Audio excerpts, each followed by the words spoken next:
manufacturer discounts for products and things to help your race program. So for less than 22 cents a day, folks, wintech.tv is your source.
Hi, welcome to Day Motorsports. How can I help you?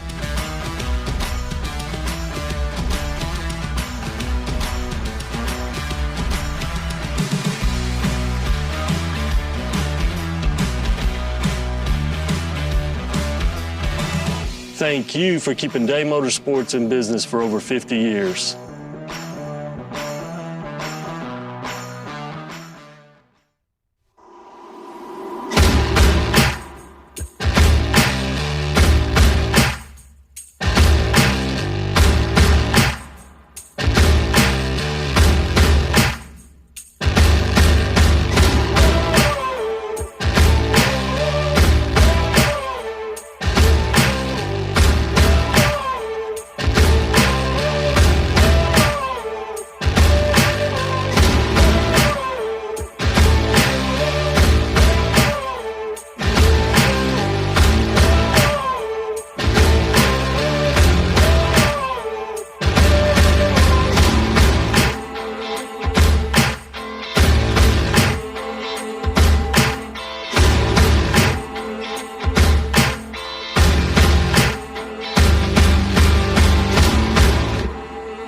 Hey everybody, Winning Technologies Workshop is proud to announce Wintech.tv, folks. You heard it right. Wintech.tv have weekly tech tips, folks. That's 52 tech tips a year for manufacturers and experts in the motorsports industry. We're excited to be launching at $79.99 a year, folks. That's less than 22 cents a day. Can't get much cheaper than that. Right to your phone, all the tech information you need. Get it now, Wintech.tv. Lots of information will be loaded on the website. Every week we have a new tech tip be out there. There'll be manufacturer discounts for products and things to help your race program. So for less than 22 cents a day, folks, Wintech.tv is your source.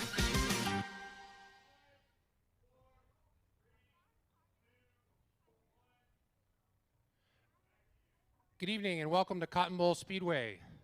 This gorgeous Saturday night, championship night here. No, this is not Milton Hope. Milton Hope is stuck somewhere on the way. He decided he was going to be late from a UTSA football game. Luckily they won, but I cannot promise how he's feeling in the car. I am not looking at the UT score, but that may change his mood here. But we are here for the final championship points night of the 2022 season. I am Aaron Brungot, and I'm filling in for right now. So I'm going to mess this all up, but we appreciate you guys being here. It's a little warm here in Central Texas. Mother Nature hasn't got the memo that it's fall yet. We're going to hot lap some cars, do the normal opening ceremony, stuff like that. We'll take a commercial break here just in a second. We'll come back. There's some championship battles this weekend that it's got some emotion in it, some crazy stuff that could happen. You never know on championship night. But we'll pay some bills. We'll be right back in just a minute.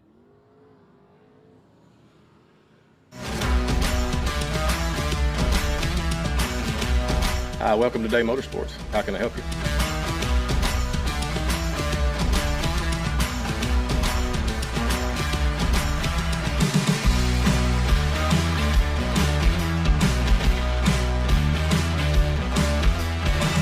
Thank you for keeping Day Motorsports in business for over 50 years.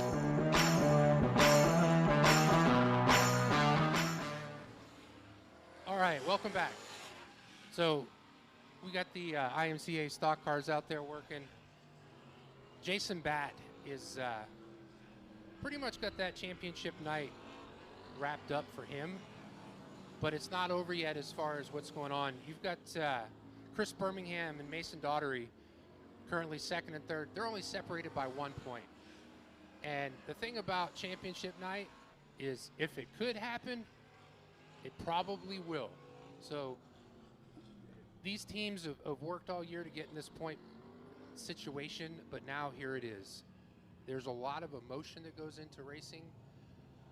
And when you come into this night, they really want it. That championship, you know, it's bragging rights, it's pride, and you know, it's really, really important for them, you know, as they walk.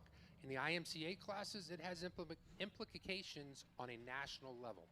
The thing with IMCA is when you can win your track championship, you're in a better standing in national points. And so there are actually, in the IMCA classes, teams all around the country that are racing for point totals.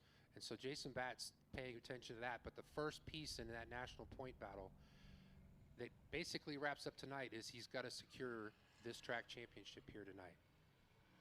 Going on, so last race there was some drama in the factory stocks. They had one heck of a battle on the track. Dylan Kowalik came home the victor on the track. Unfortunately in tech, they had something wrong with their car. They had bought that car, and he got disqualified in tech. So it's a bummer for that. But that shifted everybody's game going into this weekend. Tim Holmeyer has a 23-point lead. The thing with the points is showing up tonight, he can still potentially have a tie. The most points that they can get starting the A main and winning versus last place in the feature is 23 points. He's got 23 points. Tiebreakers could come into play, not sure. Have to see, but that's definitely a battle to watch. The battle behind him, Adam Haw and Steve Sims, they are separated by just 3 points. So they're definitely racing it out tonight, and they've got to run through the field. So they're racing each other and the rest of this field with the way points work. They'll start deeper in the field. Point averages, everything come into play on this championship night.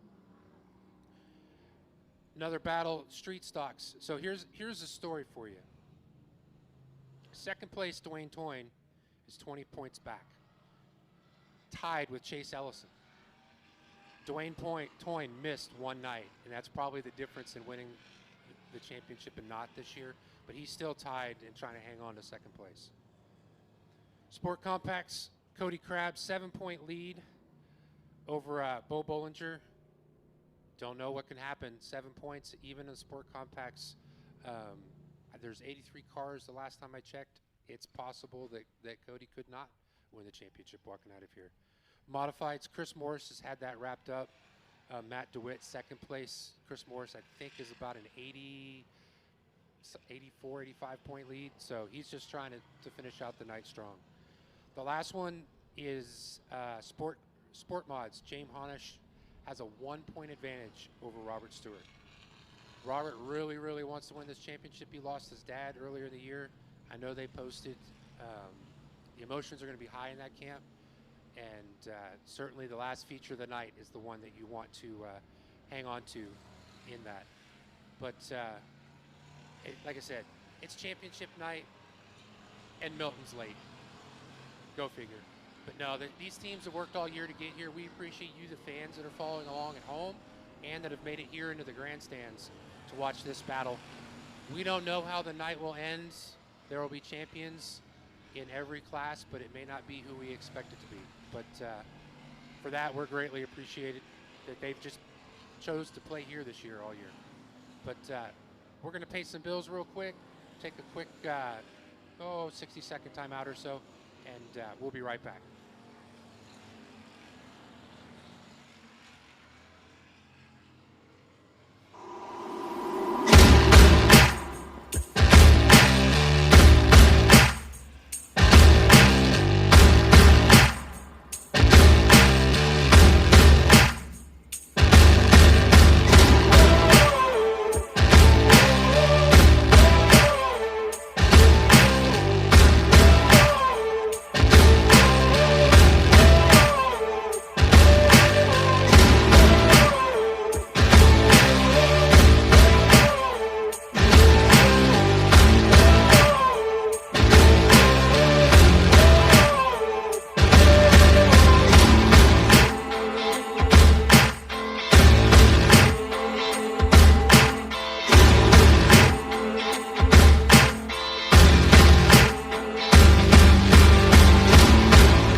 Hey everybody, Winning Technologies Workshop is proud to announce WinTech.tv, folks. You heard it right. WinTech.tv have weekly tech tips, folks. That's 52 tech tips a year for manufacturers and experts in the motorsports industry. We're excited to be launching at $79.99 a year, folks. That's less than 22 cents a day. Can't get much cheaper than that. Right to your phone, all the tech information you need. Get it now, WinTech.tv. Lots of information will be loaded on the website. Every week we have a new tech tip be out there. There'll be manufacturer discounts for products and things to help your race program. So for less than 22 cents a day, folks, WinTech.tv is your source.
Welcome back to the Day Motorsports pre-race show.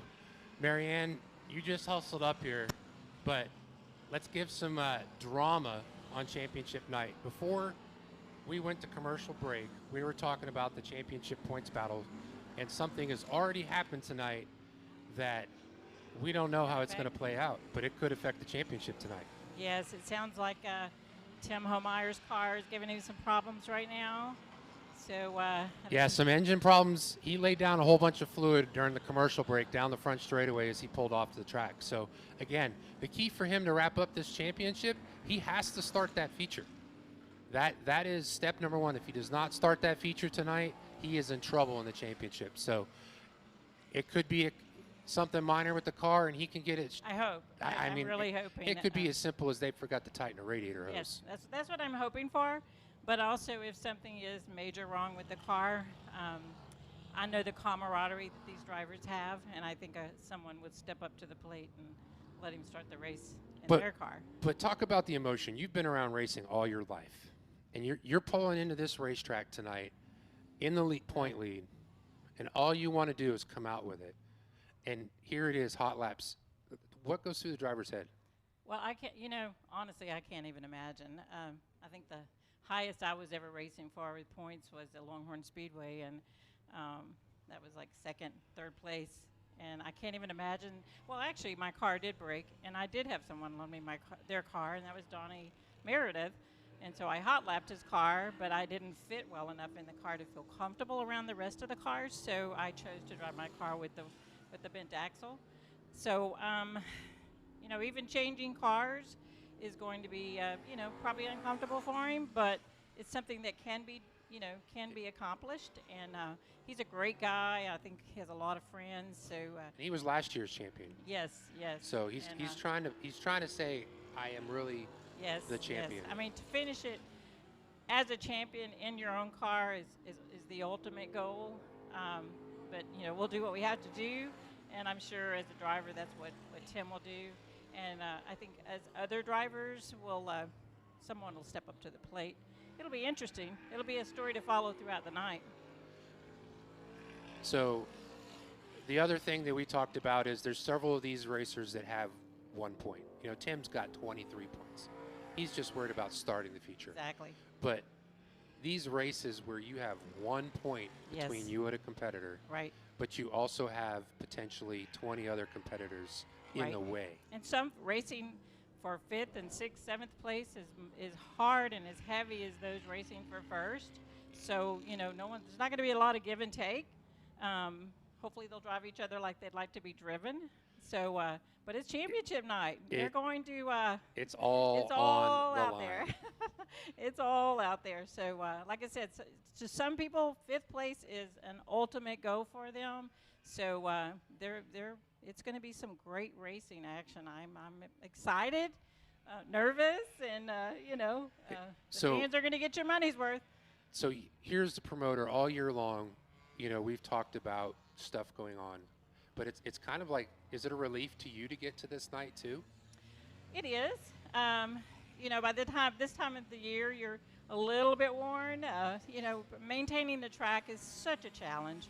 The fun part is race night. Getting to this point, I'm up in the VIP suite last night at 11 p.m. trying to get things ready, and I'm going like, why do I do this? And what is the reason for this? And then we're so exhausted on Sunday that all we do is just lay around, and it takes us, we're old. It takes us a few days to get over a big race. So, when you get down to the end of the season, it's exciting also because, like I told the drivers in the drivers meeting, if you're first and second, we're going to honor you at opening ceremony. That means you've supported Cotton Bowl Speedway pretty much the whole year, and we cannot do it without these racers. We can't do it without the racers. We can't do it without the fans, the sponsors. Absolutely. I mean, there are so many people that come in to Connect this the situation. dots. Yes. And it's connect the dots 365 days a year. Exactly. It may be championship night, but you're already working on 2023. Right. Exactly. The World of Outlaws already called this week, and it's already. I'm going like, we're not even finished with this. Let me take a breath, please. Can I breathe? I used to have the touring series, TSRS, the late model series, and I was that person reaching out to the racetrack saying, "Hey, I'm ready to work on my schedule," and they're going like, "Oh my goodness!" And then now as a track, I'm going like, "Can you give us just a little bit of breathing room?" But everybody has to be able to figure out what's going to go on for the next season. So it didn't surprise us that we got in. No, it's kind of they call it silly season. Yes. All these dominoes and pieces that have to fall. The good thing is they're calling, and they want to be here. Absolutely. So we don't know the date. I'm really excited that you even said that about kind of made me think about on October 14th. That's where I was going. The Friday night thing. So I was going to transition into Oktoberfest, but what we're going to do is we're going to take a quick commercial break. Okay. And then we'll come back and we've got some pretty cool stuff coming up. But we'll pay some bills and we'll be right back here in a few minutes.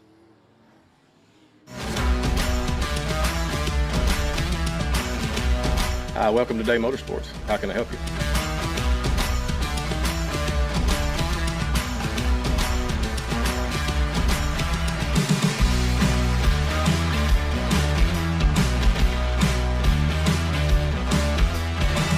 Thank you for keeping Day Motorsports in business for over 50 years.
welcome back to the Day Motorsports pre-race show. Hot lap still going on. We're getting ready to wrap this up, but we got a couple big races coming up. First one, this is a little different for Cotton Bowl Speedway. It is, but it's exciting. So we got the CSDCA race dwarf cars. The crazy thing about this is how many dwarf cars are pre-entered? Currently, there are 80 pre-registered dwarf cars 80 dwarf cars. from all over the nation. Joining them, sport compacts and go-karts. Go-karts. So Yes. a little bit different coming up.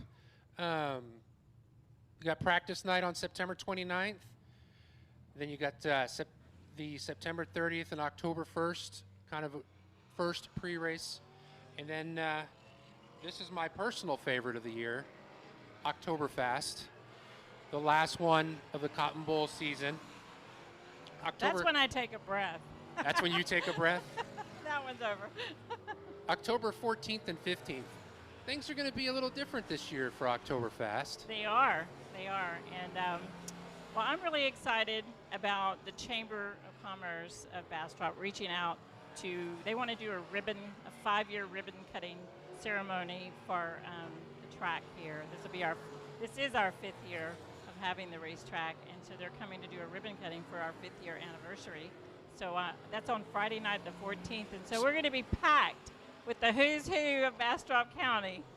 I'm excited. You never know what could happen. We could put those who's up to a little racing challenge too on Friday night. Maybe so.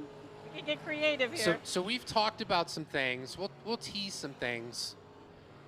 Something that asphalt world, even dirt world does a lot, but nobody really thinks about behind the scenes that goes on when there's trouble. Pit crews are pretty important in racing, aren't they? Very. They make or break a driver. What do you think if your pit crew makes or breaks you for your starting spot at Oktoberfest? Well, we did that with TSRS. We did the pit stop, and it was huge. And it was so fun. And the drivers, you know, they know how much these crews work to keep their cars going. So, hey, if they mess up a little bit and they have to start a little further back in the field, it happens. You never know. You never know. You never know. There are 5 lug nuts in this sport, not 1 like NASCAR went to. So right. There's 5 chances to mess it up too. Yeah, exactly. Could be really fun for the fans, though. It and could. those watching on Race Zone Texas, it could be really fun. So when I asked you a while when you took this over, I said I want to put the fast back in Oktoberfest. Yes. It's not just going to be fast on the track. That's right. You might have to be fast in the pit. That's right. So some exciting stuff. More to come out next week with Oktoberfest and what goes on, usual end of season craziness. But thank you for all year long. You too, Aaron. You helped a lot with the Summer Showdown series and now with the Oktoberfest. Those are kind of your 2 babies, and I appreciate the putting up with me when you have these great ideas, and I kind of go, I don't know. I figured you out. Sell me on it. Yeah, I figured you out how to propose things. Like have. do it on air in front of everybody, so we can't back out. But it'll be good. It'll be great. But I think hot laps are about done. They are. And we're getting ready for opening ceremonies. So it's going to be an exciting opening ceremony. So if you're not on Race on Texas, go watch it because it's going to be fun. All right, so we're going to cut to a quick commercial break, and then we're setting up for opening ceremonies. And thank you all that signed up for Race on Texas. We really, really appreciate you as a racetrack. Thank you. We'll be right back. Hey everybody, Winning Technologies Workshop is proud to announce WinTech.tv, folks. You heard it right. WinTech.tv have weekly tech tips, folks. That's 52 tech tips a year for manufacturers and experts in the motorsports industry. We're excited to be launching at $79.99 a year, folks. That's less than 22 cents a day. Can't get much cheaper than that. Right to your phone, all the tech information you need. Get it now, WinTech.tv. Lots of information will be loaded on the website. Every week we have a new tech tip be out there. There'll be manufacturer discounts for products and things to help your race program. So for less than 22 cents a day, folks, WinTech.tv is your source.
Welcome to Day Motorsports. How can I help you?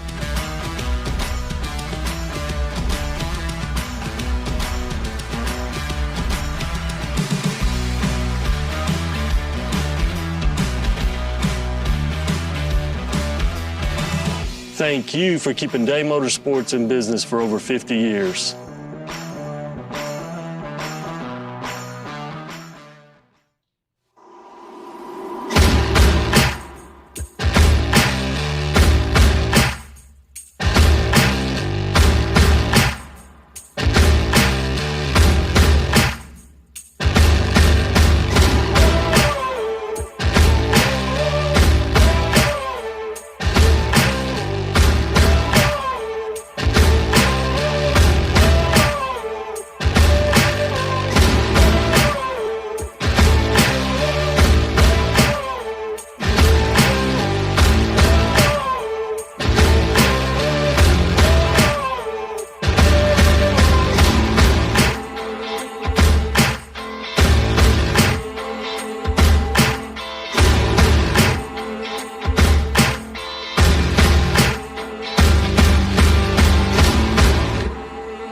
Hey everybody, Winning Technologies Workshop is proud to announce WinTech.tv, folks. You heard it right. WinTech.tv have weekly tech tips, folks. That's 52 tech tips a year for manufacturers and experts in the motorsports industry.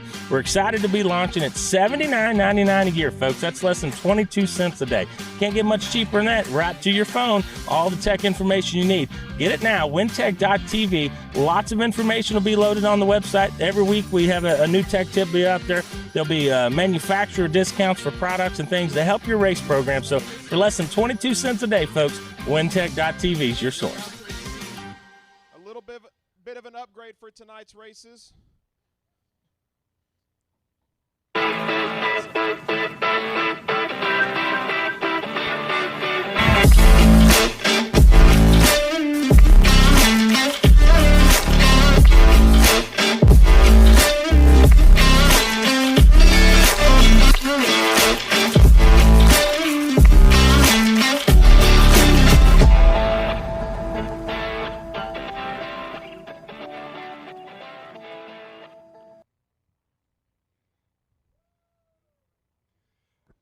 Oh, come on. Right, if you're down there in G or H. Oh.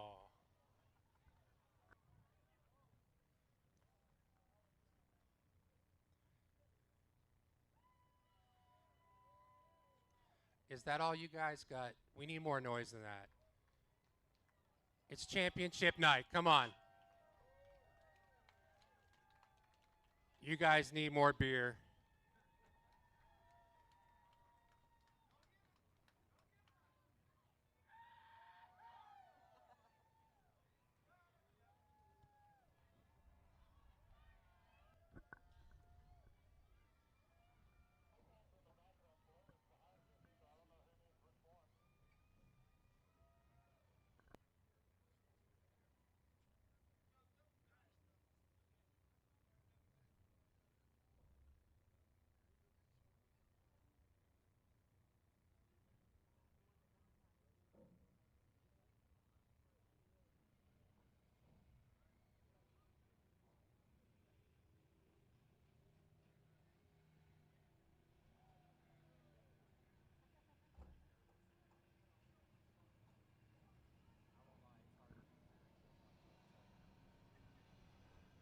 As our first heats roll into the backstretch of ice stocks here, we're going to be stepping into our opening ceremonies.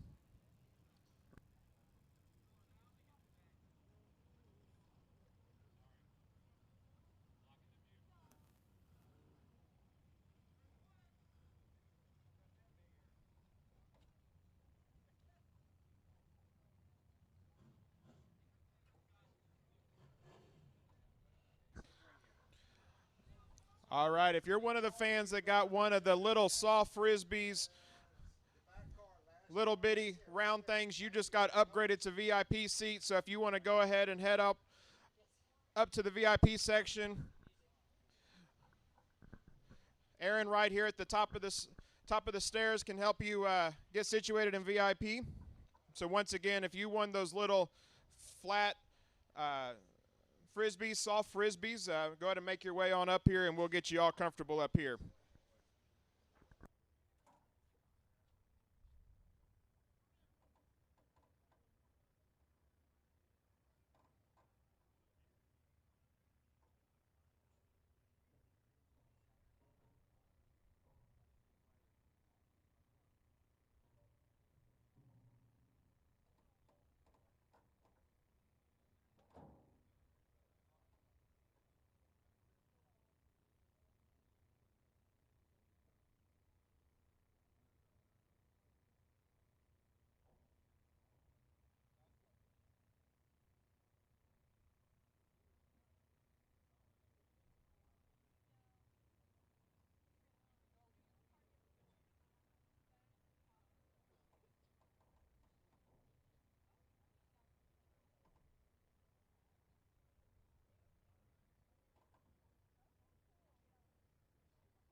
All right, race fans. So on our front stretch here is our top two of every class here tonight, representing our the greatest nation in the world here with our American flags, and Tim Homeyer is joining them out there on the front stretch as well. But if you could remove your hats and join me in prayer. Your most gracious Heavenly Father, Lord, we give you thanks for this day. We give you thanks for these fans, these drivers, these crew members, these staff members, Lord. And Father God, we ask for your ultimate protection over each one of them tonight. Protection to and from this track and on this track, Lord. Father God, we ask that you continue to pour out your blessings over each one of us tonight, Lord. Both healing blessings and financial blessings, Lord. Father God, we ask and we continue to lift up our great country to you, Lord, and ask that you have your way in it. Father God, we pray all of these things in your Son's precious name. Amen.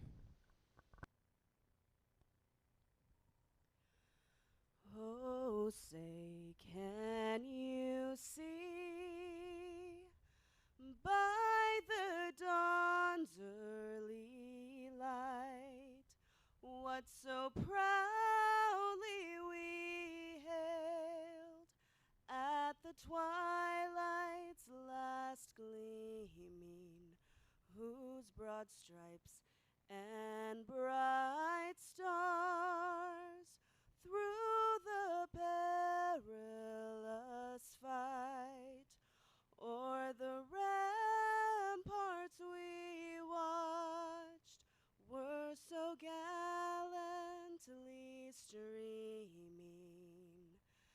and the rocket's red glare, the bombs bursting in air,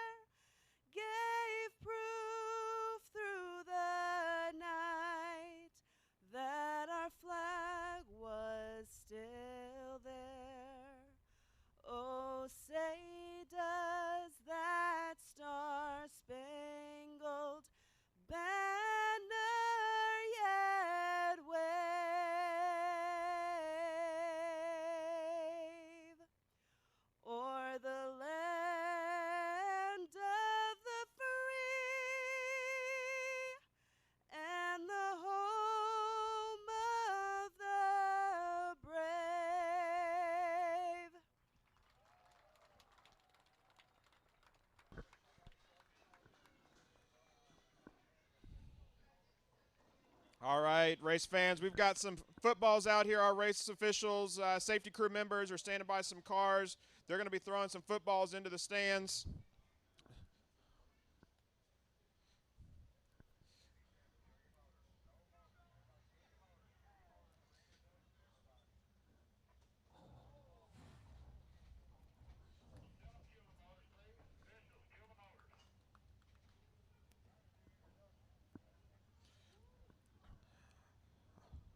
All right, race fans. Well, up in the front, we have in the sport compacts, your points leader, 00, Cody Crabb with 370 points, followed by the number 42 of Bo Bolliger, for 363 points. In our street stock class, we have number 87, Robert Danielson, with 385 points, followed by the number 48 of Dwayne Toyne with 365 points.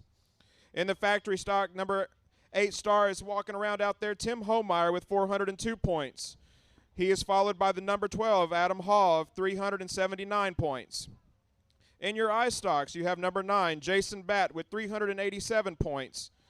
He's followed by the C3 of Chris Birmingham with 322 points. In your sports mods, you have the 777 of James Honish with 387 points. Close behind him in the number 32 car is Robert Stewart with 386 points.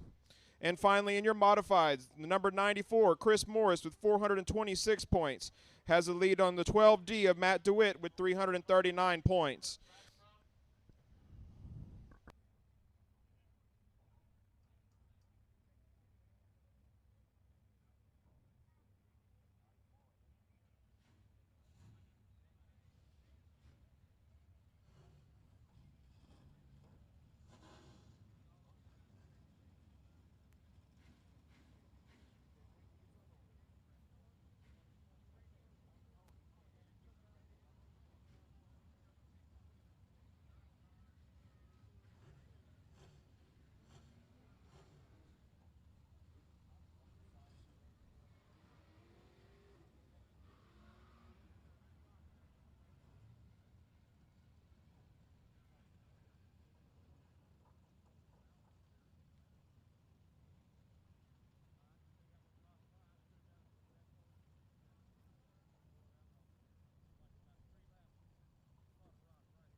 All right, all my race fans, let's get to your feet. And on the count of 3, we're going to tell that heat race in the back stretch to start their engines, all right? Ready? 1, 2, 3. Start your engines.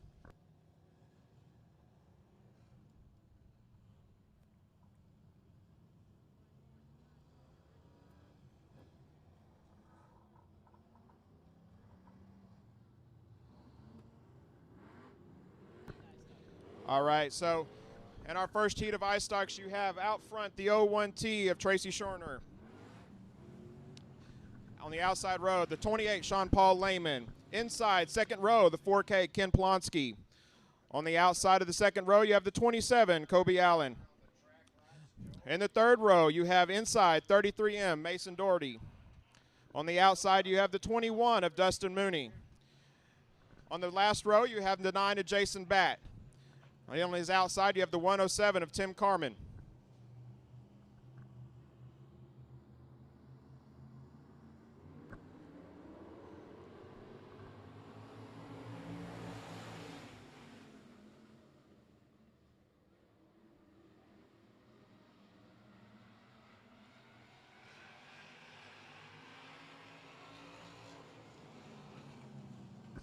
And we already have a caution right there on the inside of turn 2 as they're exiting turn 2. We got a piece of debris. We're gonna, right there in the groove. They're going to get out there, take care of that. We will do a complete restart.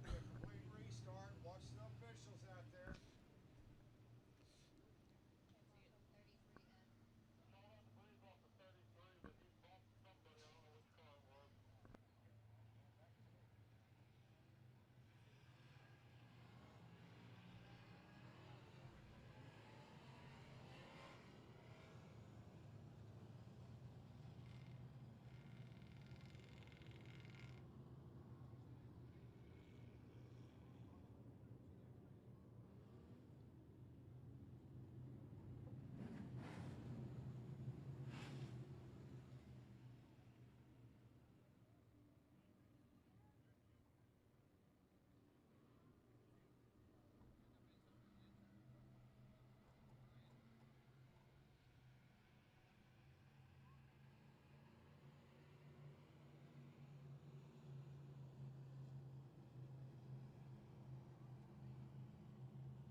And we're back green flag racing for 8 laps of our IMCA stock cars presented by Browning Auto Parts as they go through turn 1 and 2.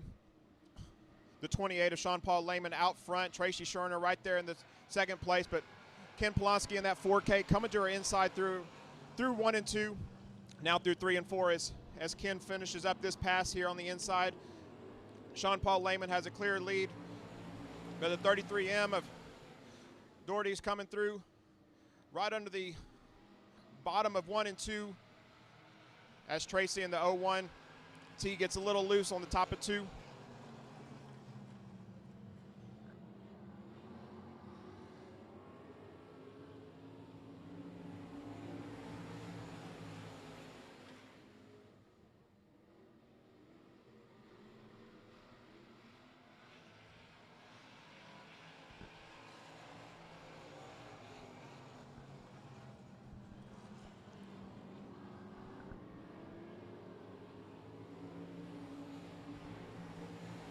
So after completing a couple laps here, the 4K out front of Ken Polonsky, followed by the 21 of Dustin Mooney as the 33M gets a little high, leaving 2. And your front row of the 28 and 01T dropping all the way to the rear for now as we're halfway this time by.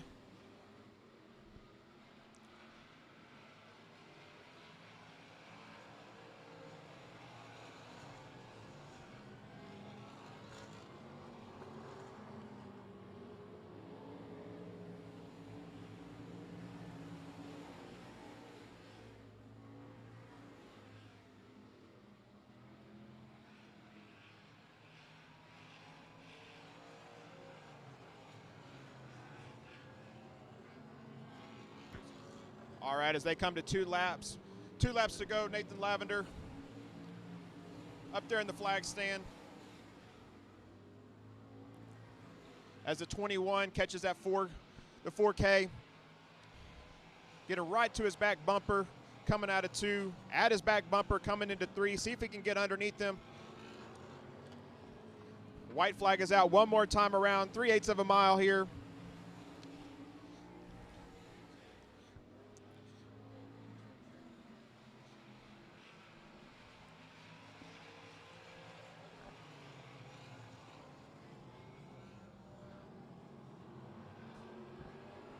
All right, side by side, coming to the flag stand is the 4K, then the 21. So your front row, 4K of Ken Polonsky, 21 of Mason Dooney.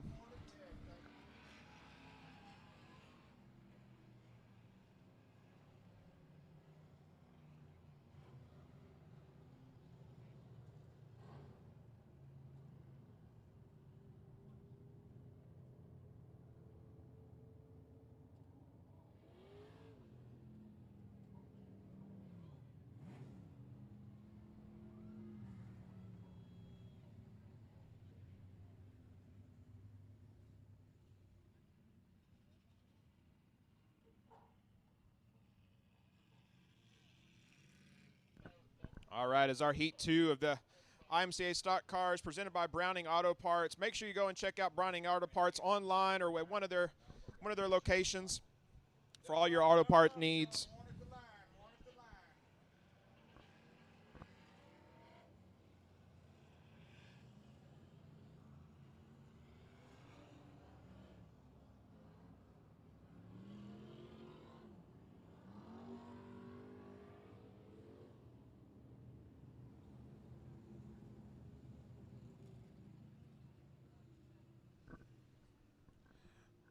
All right, once again, heat race number 2 of our iStocks. Going to be 8 laps here.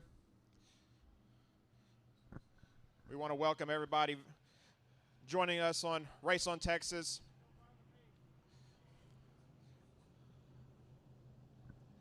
You can also follow live timing on My Race Pass on the app.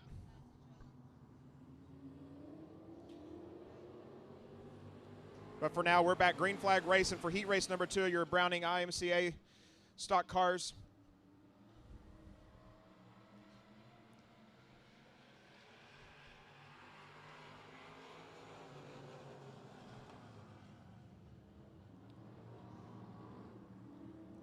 Chris Birmingham in that C3.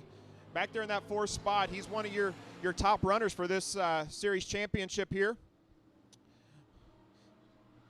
Making his way around 1 and 2.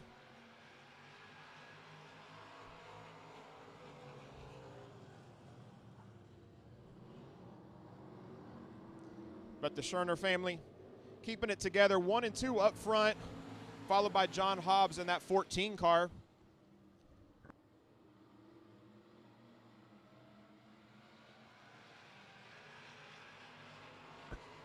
And John Hobbs making his way underneath that 14T, seeing if he can get to the inside through the turn and then the drive off.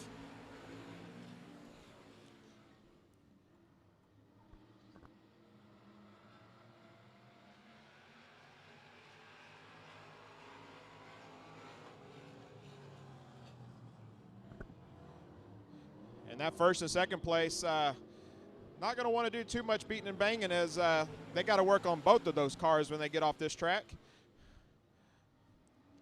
Hobbs looking to the inside, but C3 of Birmingham running on the outside there. See if he can take 2 spots here. Terry Scherner in that 01 cutting the C3 off, but C3 using his bumper maybe a little bit here. We'll see here right here at the flag stand. Just taking a little bit of mud off the front there. But throughout all that, completed that pass for the 14, but that 14T of Joey Scherner, he's up front through 3 and 4, coming to 2 to go this time by. Got about 6 car lengths in front of everybody, just a comfortable lead. As everybody else throughout the field stays pretty tight.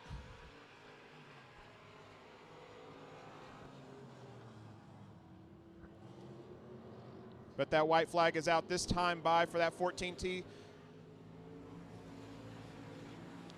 C3 completing the pass there.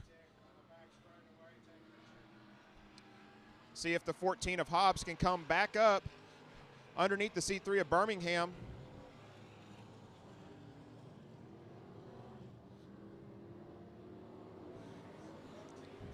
And our checker flag is out of the 14T of Scherner, followed by the C3 of Birmingham.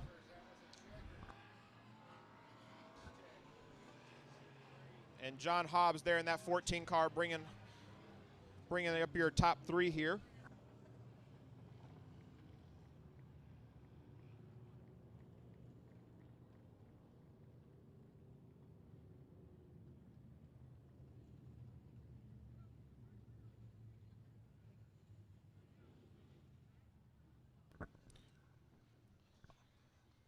All right.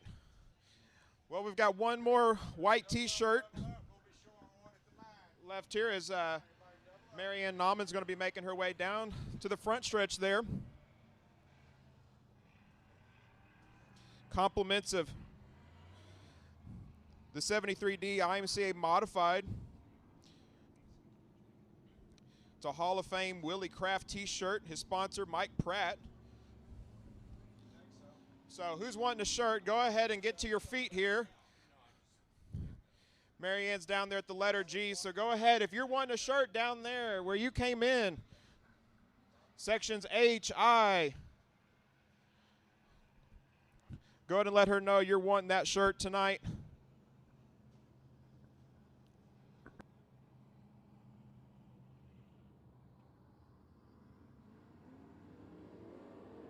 All right, but we're back green flag racing for your street stocks presented by Advance Auto Parts. That 73 of Morris staying underneath, but watch out for that 3D of Darrell Rhodes. Coming from fourth.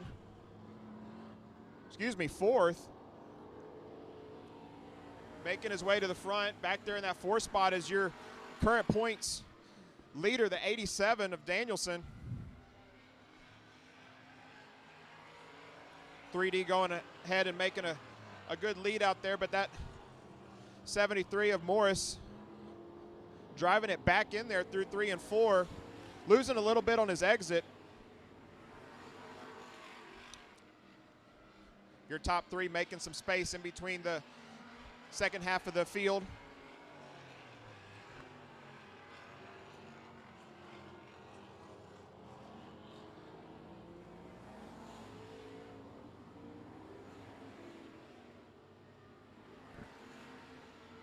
Daryl Rhodes making his way down the back stretch. He's going to be coming to halfway this next time by. Got a good turn. Lead in front of that second place car.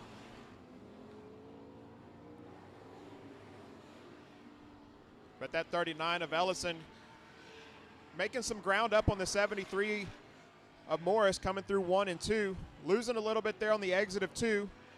Morris can just drive it in a little bit better going into 3 and 4. That time drove it up a little too much, lost some grip.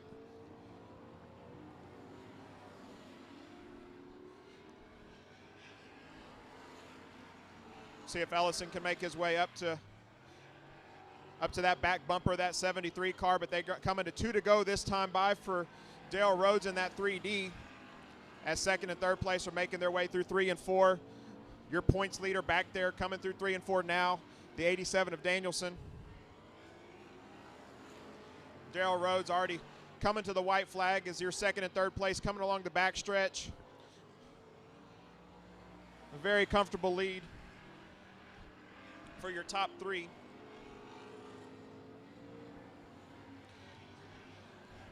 .3D of Darrell Rhodes, just making it look really easy tonight, making the car act real smooth as he's going right through the middle there, coming to his checkered flag.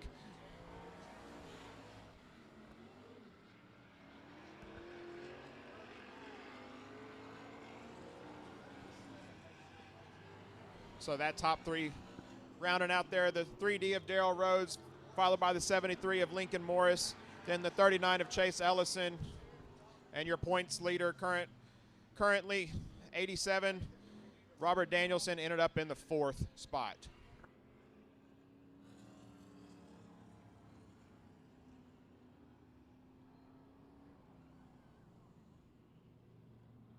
I'm going ahead and take this time to have everybody pull out your calendars.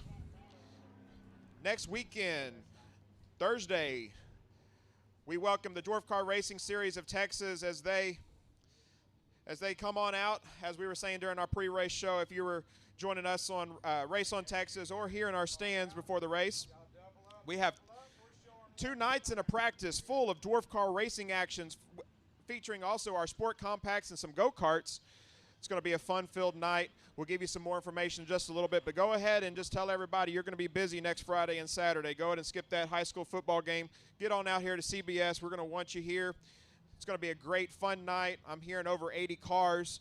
It's going to be a lot of action-packed fun.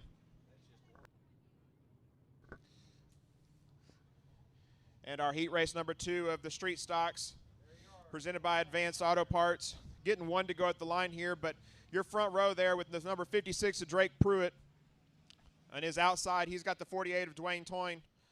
And that second row inside, he's got the 777 of James Honish. And on his outside, reigning track champion, the number 9, Tommy Garral. And in that 5th spot there, the 00 of Colton Abshire. Lights are out. They'll make their way all the way around. Nathan Lavender and the flag stand there will give them the green light. When he is ready for them to go, they're getting a little bit ahead of themselves there. Let's see what he's doing. We're going to go green flag racing this time by 8-lap heat. The 48 going ahead and jumping out there, followed by the 9 of Garral. That 777 right on their tail, though, as they make their way through the backstretch and down into turn 3 and 4. Still staying through the middle and the low end of the track. That high groove just hasn't come in yet. Those factory stocks here in just a little bit will help us out with that. But staying 1, 2, and 3 there all the way down the front stretch into turn 1 and 2. Only about a car length separates each one of them.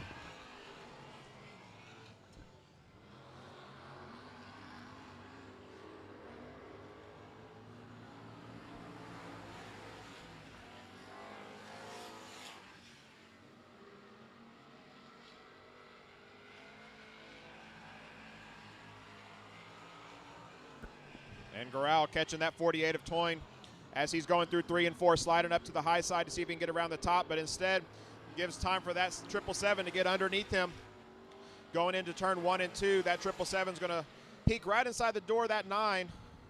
Looks like something broke on that of that 777, so that leaves the 9 of Goral and that 48 of Toyne out front. Plenty of distance in between them and the third place car as they're going to battle it out for 1 and 2. It's halfway this time by as Goral slides up through 1 and 2. See if he can get the run off of 2 here, down into turn 3 and 4. Another one coming off the track there out of turn 3 and 4. Gonna make plenty of room for these leaders coming by. Goral looking to the outside as he makes his way through turn 1 and 2. Right on the back bumper there. Let's see if he can get underneath that 48 of Toyne. Able to close that door, but coming out to turn 4 2 times left of this 3/8 of a mile dirt track. As the 9 of Goral makes his way on the outside, but gets a little hiccup there. Door to door, leaving turn 2. Going to squeeze in front of that 48 of Toyne. See if Toyne can come over here and return the favor as the white flag comes out. Not quite that time by, but back through turn 1 and 2 where Goral had that hiccup this last time by. Not going to have that mistake this time by, so coming to checkered flag. Through turn 3 and 4. It's going to be your 9 car of Tommy Goral, followed by 48 of Dwayne Toyne in second place. And in third place, that 56 car of Drake Pruitt.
All right, we're going to get these factory stocks to roll in that top groove here, see if we can create another groove throughout our turns here.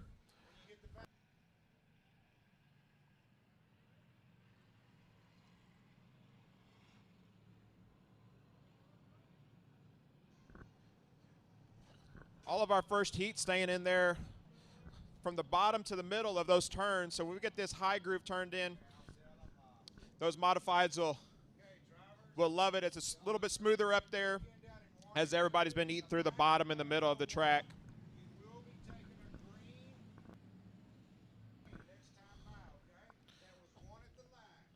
All right, race director giving them the one at the line. They're taking a green this time by after packing that in.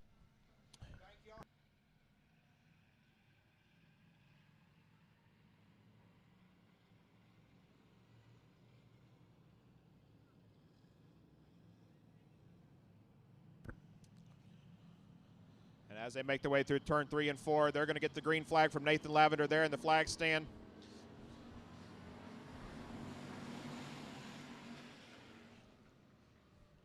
That 9 car jumping out in front of that 14 of Taylor Stewart. Back throughout the field as they beat and bang around. That 726 of Robinson jumping to that second place spot, followed by the 4 car of Carter. And that's your top 3 there.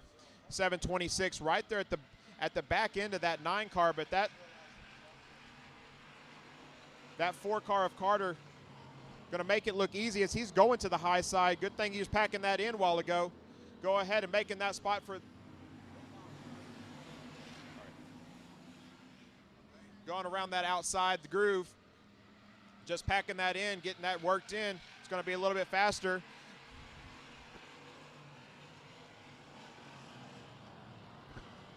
Your points leader is actually in this heat in that 7 car. He had a little bit of a hiccup while ago with his normal ride during his hot laps before our opening ceremony. So he's back there in 6th place in that black and orange 7 car.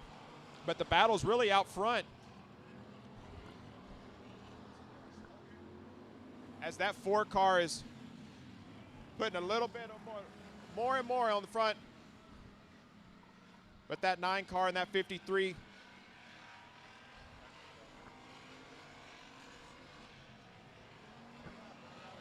We're going to go yellow. We've got a car right down here in the front straightaway, just past the flag stand. That's the 747 of Cody Tesh. Also noticing that B4 is having a little bit of smoke coming out of the rear end there. Could be a tire rub, could be some rear end fluid. We're going to get that 747 cleared out.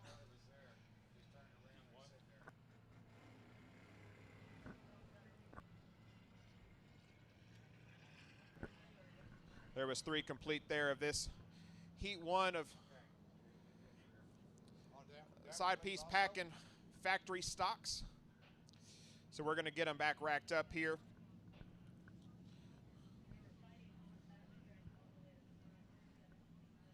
Those first 3 cars there, this could be a real game changer for them as they were getting some space in between them. This racks them all back up nice and tight and see if they can through 1 and 2, see who's going to end up out front.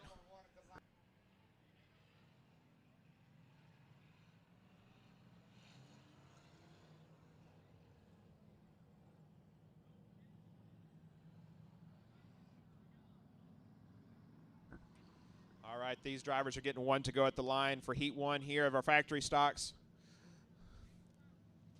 See if they can still use that high groove that we just rolled in before this heat.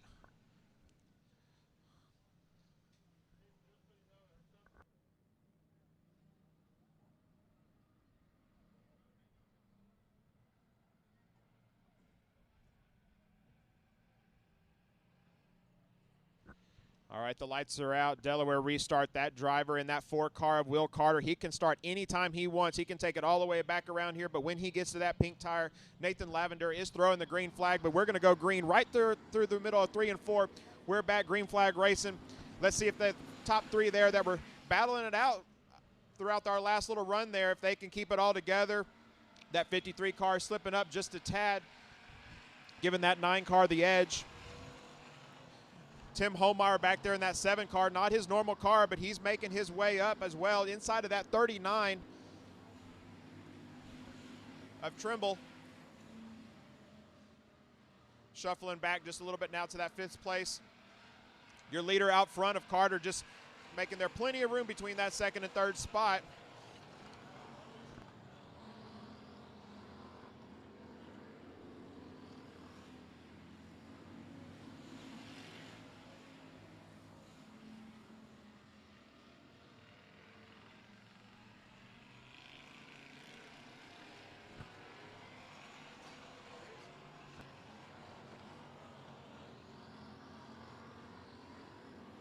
Two to go this time by as they're all spreading out there a little bit. That 4K of Carter got plenty of a lead in front of that 53 of Kraus. That 9 car and that 39 car now battling it out for 3rd as the 4K comes to the white flag through 3 and 4. That 39 and 9. 39 just dipping underneath there, trying to complete the little love tap there coming out of 4. They're going to go through 1 and 2 door to door.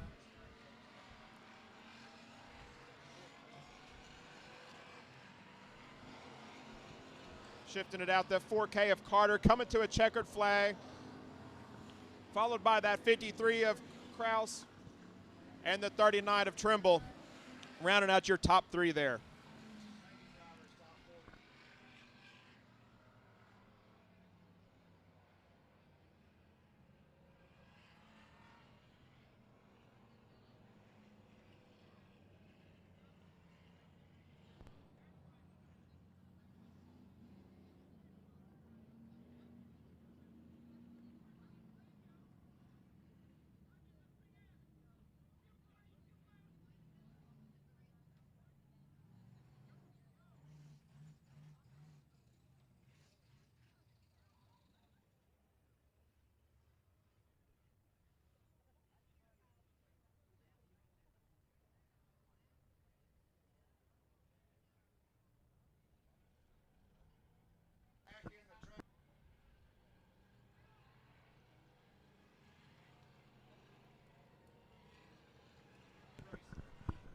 All right, factory stock heat race number 2 going to come out there on the track right now, kind of pack it in a little bit. Thank you to Cody for filling in for me as I got up here from San Antonio as quick as I could after doing a college football game this afternoon. Good to be out here and be back at the racetrack. Yahoo! It's a beautiful night here. Heat race number 2, the factory stock's getting ready to come up. Beautiful night. Nice drive from San Antonio to Cotton Bowl Speedway. Took me what should be a 2-hour drive. Took me an hour and 47 minutes. I was speeding just a little bit, just so I could get here as quick as I could.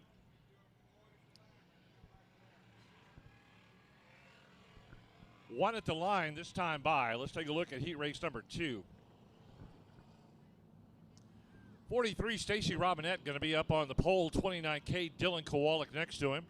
Row 2 inside, the 17 of Don Cron. 4D, Brian Mailer.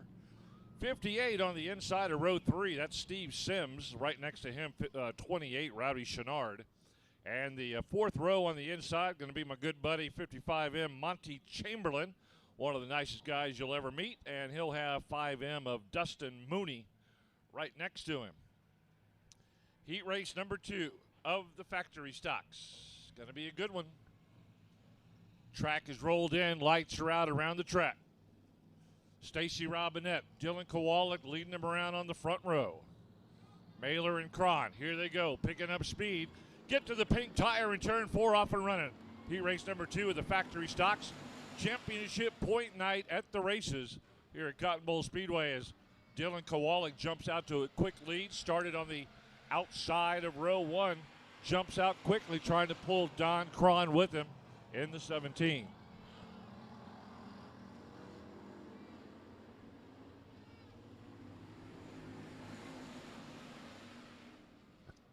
First time by, Dylan Kowalik with the lead. Don Cron trying to stay within striking distance down the back straightaway. 58, Stormin' Steve Sims sets it up in 3rd. Kowalik goes way high up on turn 3, nearly into the wall. Held control of it down the front straightaway. Still leads him. Sims doing a good job as Rowdy Chenard on the inside of that multicolored 28, trying to move up a couple of spots. Fighting for position down the back straightaway. Kowalik really going high up on turn 3. He may pay a penalty for that if he does it too many times. Don Cron will be right there with him. May strike and make a pass. Here comes Steve Sims. He's on the low side in the 58. Don Cron trying to take an inside move down the back straightaway. Kowalik going to go high, way high, nearly up on I-10. That's how high he went up there on turn 3. He's going to have 3 cars go right past him down the front straightaway. 43, Stacy Robinette battling him. Now Dylan Kowalik having all sorts of problems. He goes from 1st to 5th within a half lap. And going high up on the turn 3 and 4, that cost him. Cost him dearly. Don Cron takes over the lead. Steve Sims behind him. Here comes Stacy Robinette. Here comes Rowdy Chenard in the multicolored 28. Good-looking car there. Kowalik really falling off the pace now. Goes high up in turn 2. Another car got past him.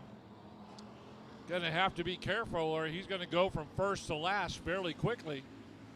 Maybe having issues with that car as he's dropping further and further back. Or other cars are going past him a lot faster. Kowalik having issues with the 29K factory stock. And you hate to see that happen. 1st to last within 2 laps. White flag this time by Don Cron motoring around. Steve Sims, Stacy Robinette hanging out there with them.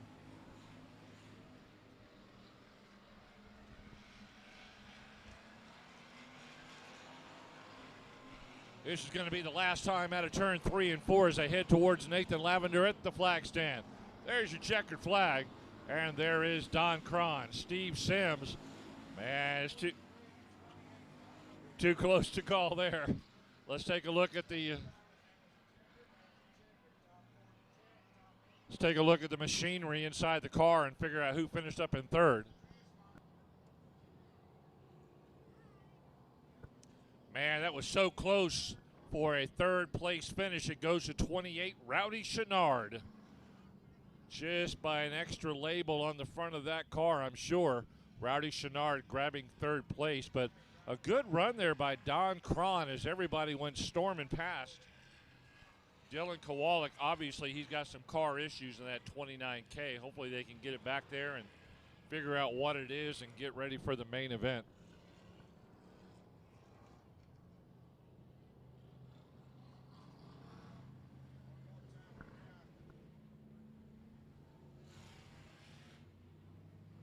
Here comes heat race number 3 here at Cotton Bowl Speedway on championship night.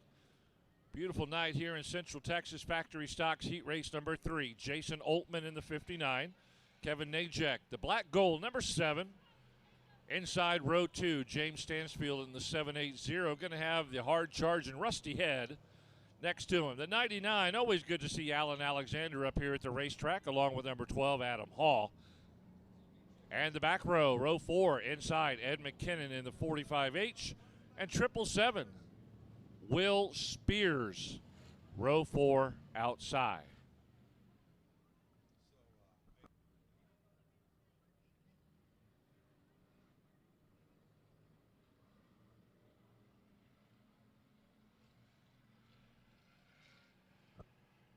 All right, keep an eye, my personal opinion, watch the 55R, the 99, and the 12. See where they're starting and watch where they finish. They'll be making some quick moves here at the drop of the green flag. As they come out of turn 4, Nathan Lavender drops it in the flag stand. Off and running they go. Jason Oltman and Kevin Najek start up front. But Rusty Head, Alan Alexander, and Adam Hall try to figure out a way to get up there fairly quickly. Most of the time, it doesn't take a couple of those drivers very long to get up there. Watch out. Turn 3.5. Got loose up there. Gets back on the track, as my buddy Owen Pittman says, the agricultural route. By 59, Jason Oltman. That cost him a lot of earth. And he's way back behind everybody. Right now, though, no surprise. I told you to watch that 55R. Rusty Head started on the outside of row 2. He's already got the lead. And Adam Hall, that's another one I told you about. Alan Alexander, the other one I told you about. I told you those 3 cars would not take long to get up to the front, and now they're trying to do a 3-car breakaway.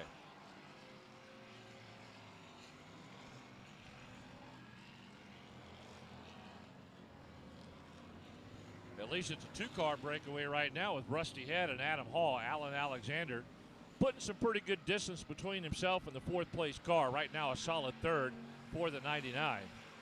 Here comes Adam Hall inside row. Watch out. No contact. Good driving there by Hall as he let Rusty Head coast through turn 3 and 4 as your leader. Adam Hall, a very good driver. He'll look for any opening he can to get by there. Hall sets him up coming out of turn 2, takes a look. Nothing that time. Rusty Head stays out front. Hall sets him up in turn 2. Alan Alexander, a spectator right now in 3rd. Adam Hall in the 12 car. Now trying to go a little bit lower. Going to try to get that nose underneath the 55. Rusty Head having none of that. Nope. He said no, no, no. Not going to do it. Rusty Head stays out front. Adam Hall again lines up behind him in 2nd. Good battle between your front 2. Alan Alexander is solid 3rd. Way ahead of Kevin Najek in the 7.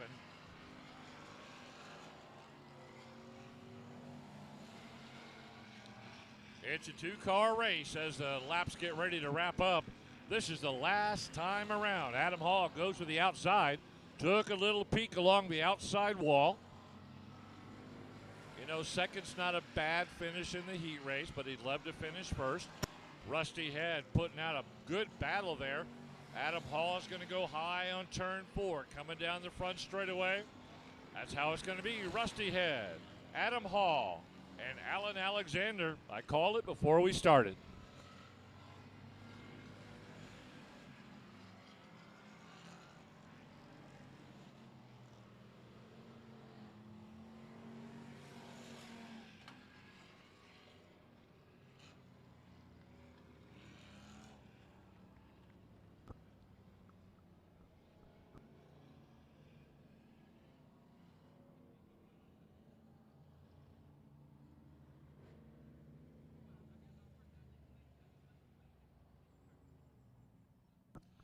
Hey, everybody, it's that time of the night. We've been doing it all year. We did it last year.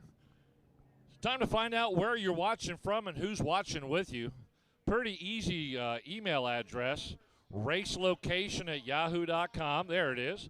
Pops up on your TV screen if you're watching at home, but racelocation@yahoo.com. Pretty simple. Tell me where you're watching from, who you're watching with, and who's with you. All right, pretty simple right there. 3 things. Racelocation@yahoo.com.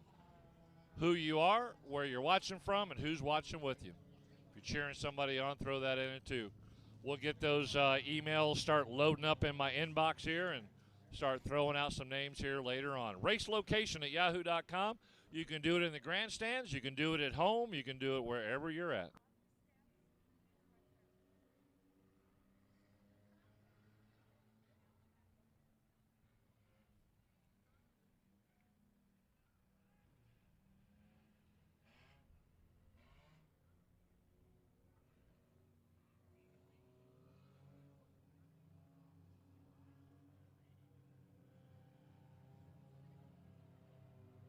Sport Compacts will be coming up right now as we get them lined up for their 2 heat races. There goes the green flag and green light. Let's take a look who we got.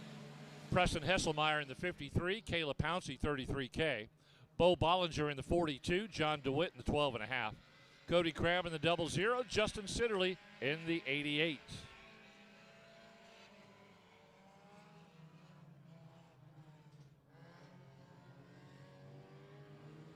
Sport Compacts coming into tonight. Cody Crabb in the 00 right there. The Candy Apple Red 00 had a 7-point lead coming into tonight over Bo Bollinger.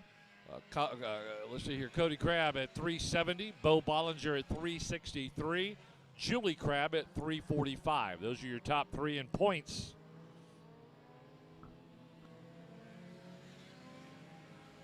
Good run right now. The 2 heat races for the Sport Compacts. The first of 2 coming at you right now.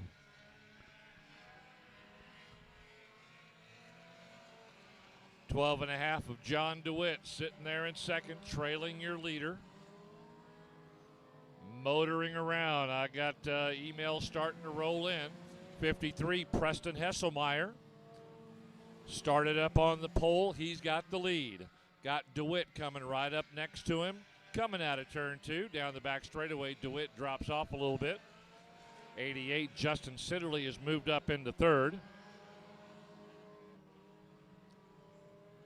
Racelocation@yahoo.com. Send me those emails. They're starting to roll in right now.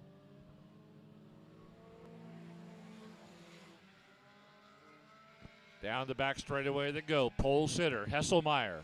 Running a good race. Watch out. Here comes the white 88 of Justin Sitterly. Trying to get a run on the 12.5 of John DeWitt. Thought he was going to move from third to second. DeWitt said, nope, not this time. DeWitt sits right there in third. Sitterly going to set him back up on the inside.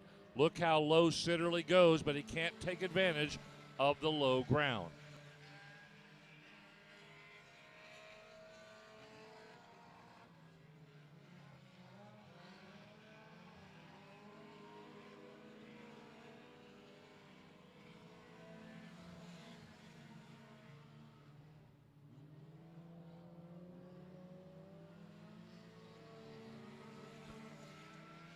Preston Hesselmeyer out of Gerald, Texas, coming into tonight's championship night, 9th in points in the Sport Compacts. Hasn't been to all the races this year, and of course, you'll suffer some point differential when you're not here every Saturday night. As Sitterly now one more time sets it up on John DeWitt.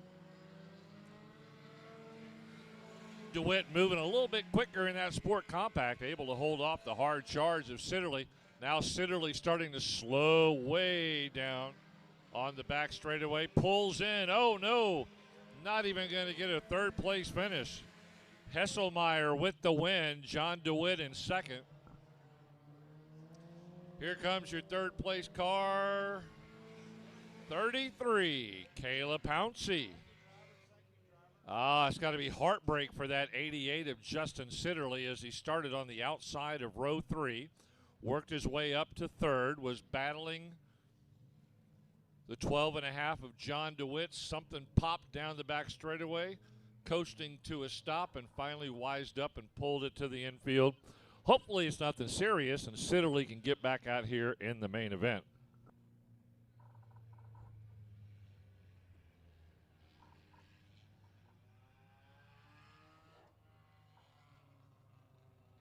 Heat race number 2 on championship night of the races. 5 cars out here in this heat race. Siddeley getting that most ungracious push off the racetrack. That's the last thing you ever want to have happen to you, but it happens.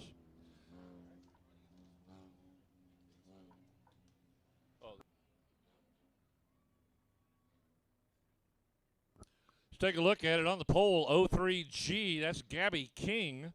Earlier in the week, picking up a brand new car. She's a new owner of a Jeep. So new Jeep owner out there, Gabby King. 03, Julie Crabb. 17, Stephen Cooper. 13, Dash Dashnaw. 76 wide, Donald Lewis.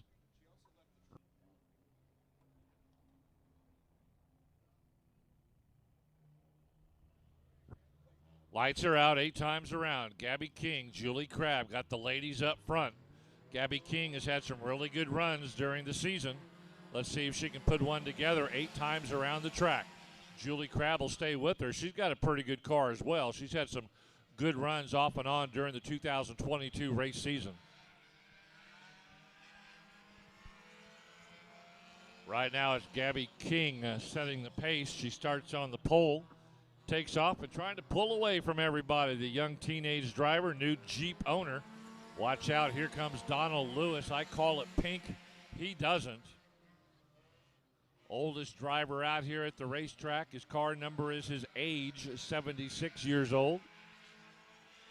Has driven down at I-37 this year. He's driven at Cotton Bowl. Not sure where else he's been, but always good to have Donald Lewis up here. Lewis now starting to close in on Gabby King. Lewis putting some pressure on Gabby King as he goes to the inside. Be careful now, Donald. Don't touch her. Don't hit her. Don't knock her out of position. He sets up for the pass coming into turn 3. Gabby guns it into turn 3 and 4. Nice move. Gabby King holding position and holding control of that car. She powered through those turns. Donald Lewis had to back off of it a little bit.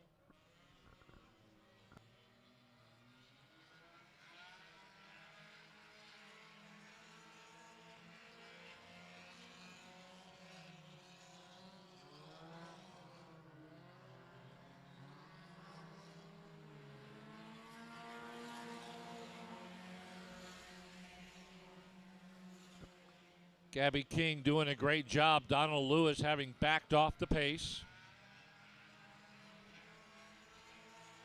Got a little frisky with her up there in turn 2. A little contact. Nothing serious that warranted any flags, but he got the little warning to him.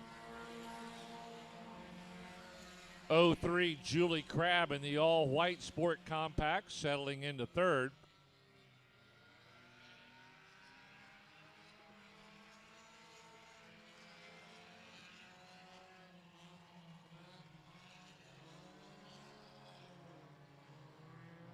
Two laps to go. Gabby King in possession of first. Started on the pole and sitting in that prestigious leader's position right now. Donald Lewis may just settle in for a second place finish. Maybe thinking he didn't have enough to get around her and didn't want to cause an accident. Julie Crabb, all white 03, looking pretty good in third. That's the white flag. Stephen Cooper still running out there in the blue, yellow, and white 17. Last half lap for your pole sitter, your race leader, and your heat race winner, Gabby King, Donald Lewis, and Julie Crabb.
All right, here come the IMCA modifieds coming out here. The 082 of Earl Sinibaldi, 12 Matt DeWitt.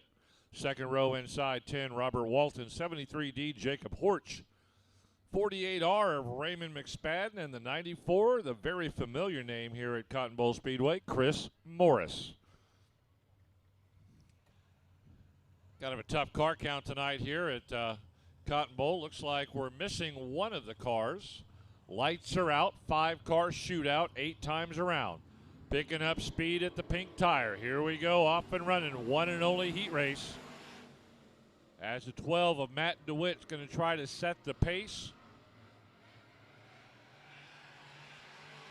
Raymond McSpadden trying to stay right there with him in the 48R. Here comes Chris Morris sliding up in the 94 modified.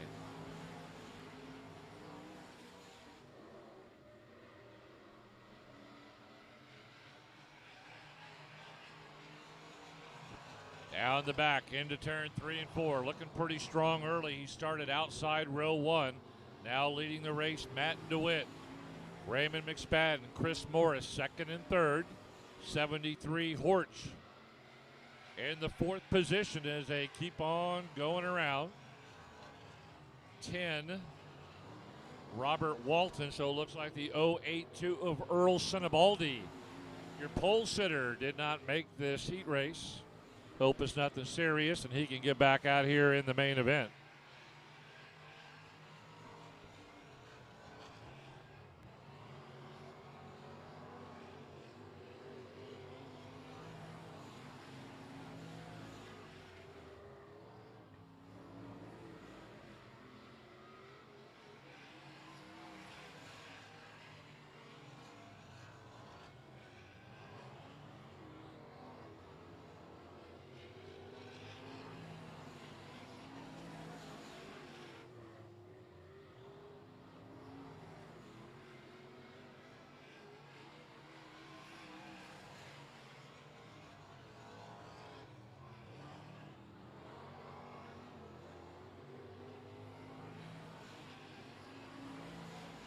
Modified race shaken out here is Raymond McSpadden, your new race leader. DeWitt back to second.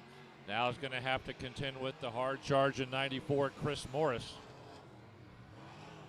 As good as Morris is driving normally in that 94, McSpadden really tearing up the Cotton Bowl surface tonight, along with the 12 of Matt DeWitt. All 3 front cars looking really strong in this IMCA modified division.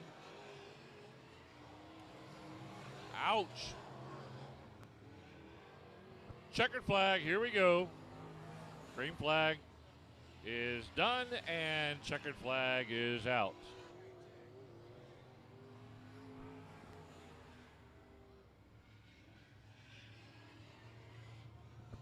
Levi Hernandez watching over on I-10 in Walder, Texas. Thank you, Levi, for checking in tonight. See what other email we have here. Kendall and Teresa Gurrell watching from Sugarland. Kendall and Teresa. Hello. Kendall playing in a softball tournament today. Good luck to all the drivers. Well, Kendall, good luck in your softball tournament. Hope you did well. And Teresa and Kendall, thank you very much for tuning in to Race on Texas, and thank you for the email.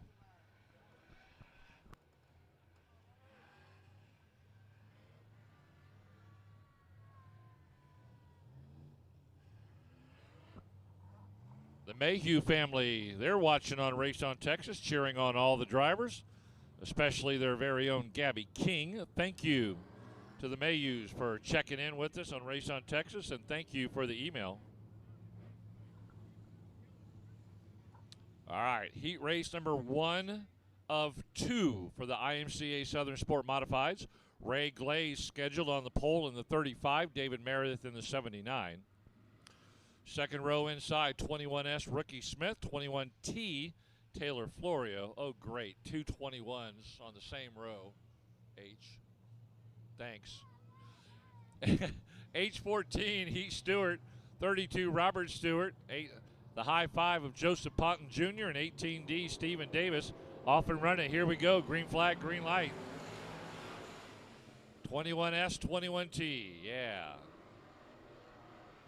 Off and running they go. Looking good at the start of the IMCA Southern Sport Mods here at Cotton Bowl Speedway Championship night. Thank you for checking in with us on Race on Texas. Thank you for being here live. I see 50-50 tickets down there on the front sidewalk. They're held high in the sky. Be sure to get her attention and she'll come running up to sell you the tickets. If she doesn't, you need to go down to her and buy the tickets from her. Get on down there. We want to get you some gas money.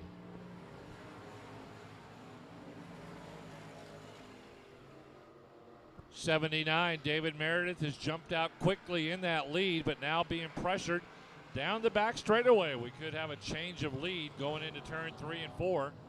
Nope, doesn't look like it's going to happen this time. 21S Rookie Smith thought he had it going down into turn 3. He's going to try it again down the back straightaway. Rookie Smith on the inside. Rookie Smith on the inside trying to get by Meredith. Couldn't do it again. Meredith absolutely slams the door on him.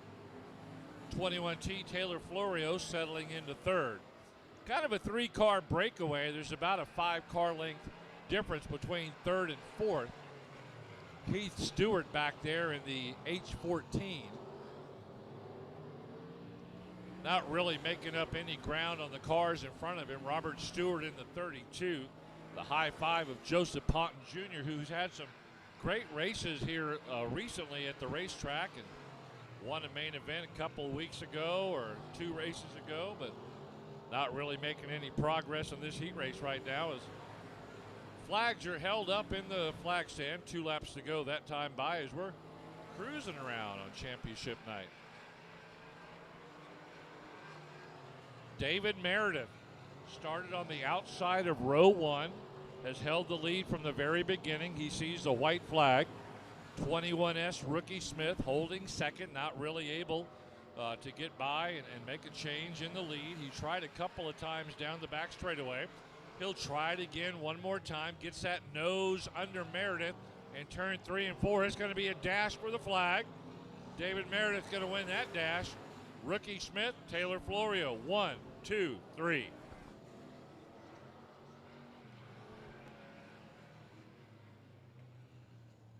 David Meredith, 21S, Rookie Smith, 21T, Taylor Florio. And checking in on another email or two here. Hello, Steve Willis. Steve Willis checking in from Elizabethton, Tennessee. And he says, go Robert Danielson in the 87. Thank you, Steve Willis, for checking in, and thank you for the email.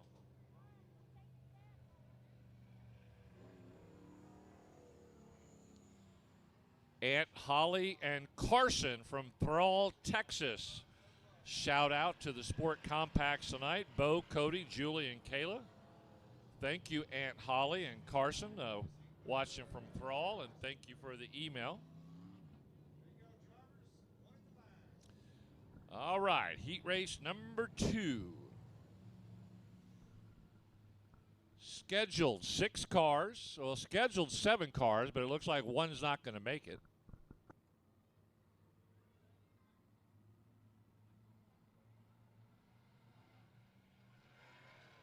Doug Ripple in the 8, 115 of the Andrew Supak. 51, Earl Ingram, 777, James Honish. 75, Todd Roberts McAvoy. 21, Chris Florio. Looks like we're missing the 7C of Colton Abshir. Off and running. There we go.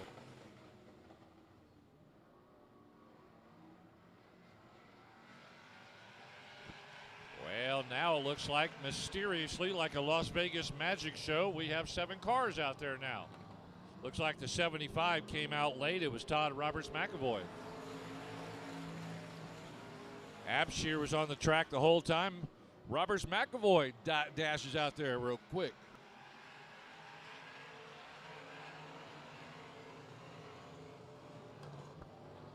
IMCA Modified, Sport Modifieds, heat race number 2, Sport Mods.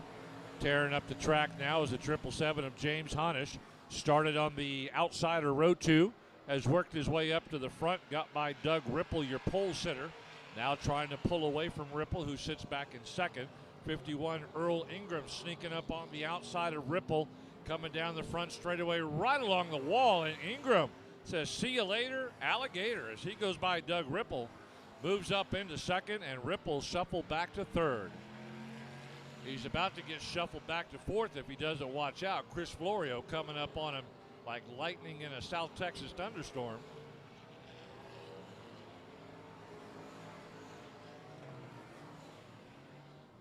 Roberts McAvoy jumping on late, not really a contender. 115 Supak not looking good either. 7C Colton Abshire running laps out there, but got nothing for your race leader. Man, that James Honish and that 777, when he comes out to Cotton Bowl Speedway, he flies around the track. Really, really good driver in the IMCA Southern Sport Mod division in that 777. Earl Ingram did a great job, had that outside pass along the front straightaway wall to move up into second as he went by Doug Ripple like he was sitting still. 21 Chris Florio has moved up to third, pushing Ripple back to fourth.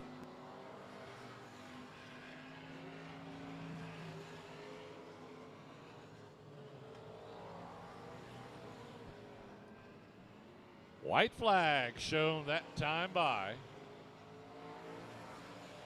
Should be a good solid finish for the 777 of James Honish. Earl Ingram going to sneak up behind him and have a solid second place finish. There we go. There's your winner. Honish and Earl Ingram taking 1-2. Here comes your third place car. That's Chris Florio in the 21.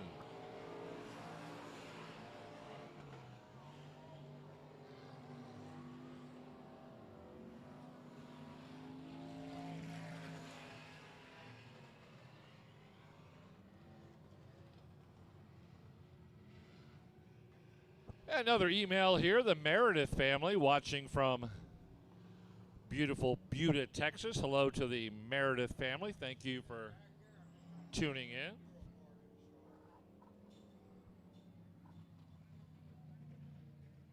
Brenna Bennett checking in from Lavernia with Arian Gassman. Thank you, Brenna. Appreciate you.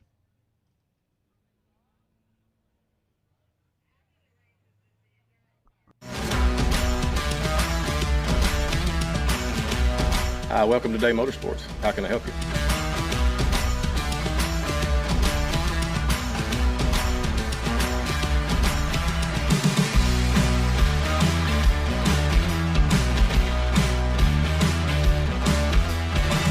Thank you for keeping Day Motorsports in business for over 50 years.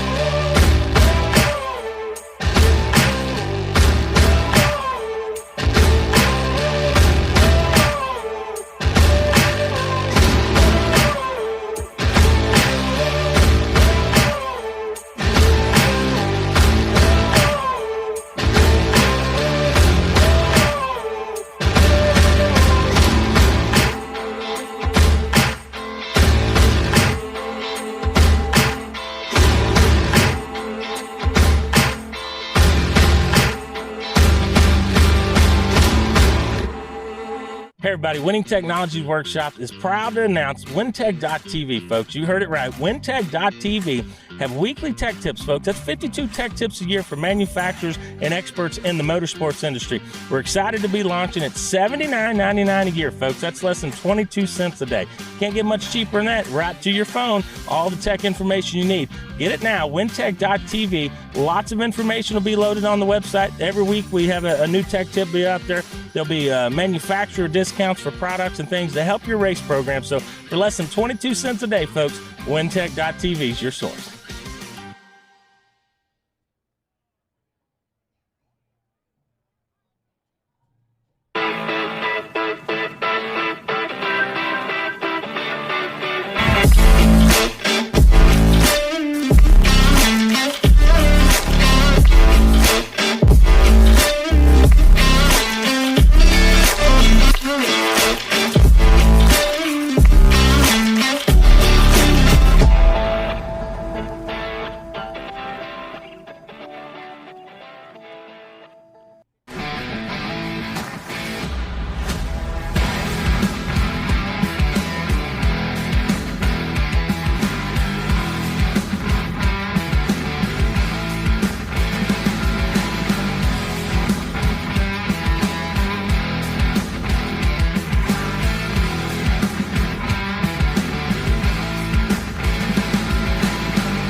Hi, welcome to Day Motorsports. How can I help you?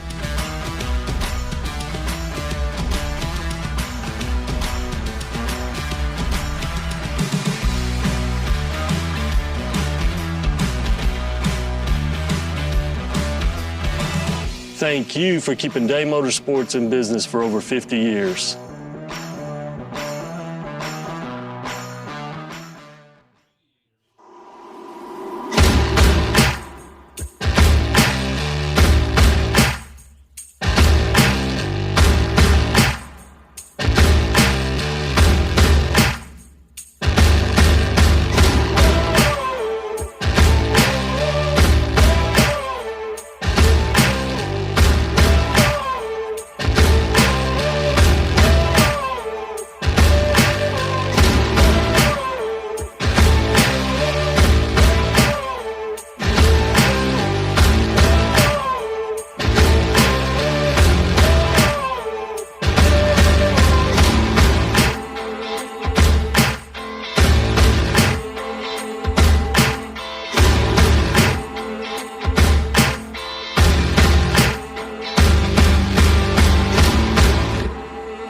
Hey everybody, Winning Technologies Workshop is proud to announce WinTech.tv, folks. You heard it right. WinTech.tv have weekly tech tips, folks. That's 52 tech tips a year for manufacturers and experts in the motorsports industry.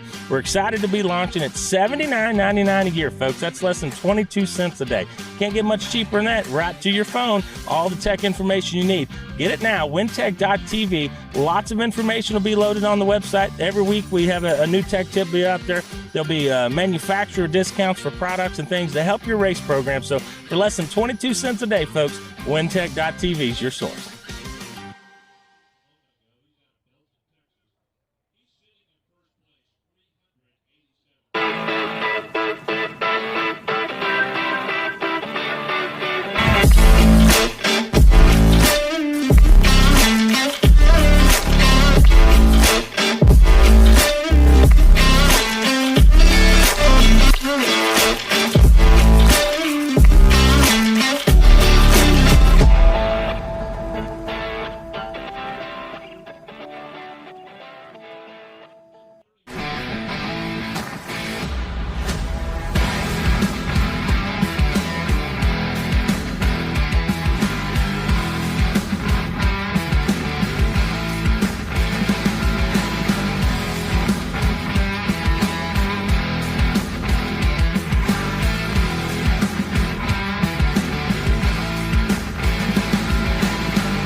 Hi, welcome to Day Motorsports. How can I help you?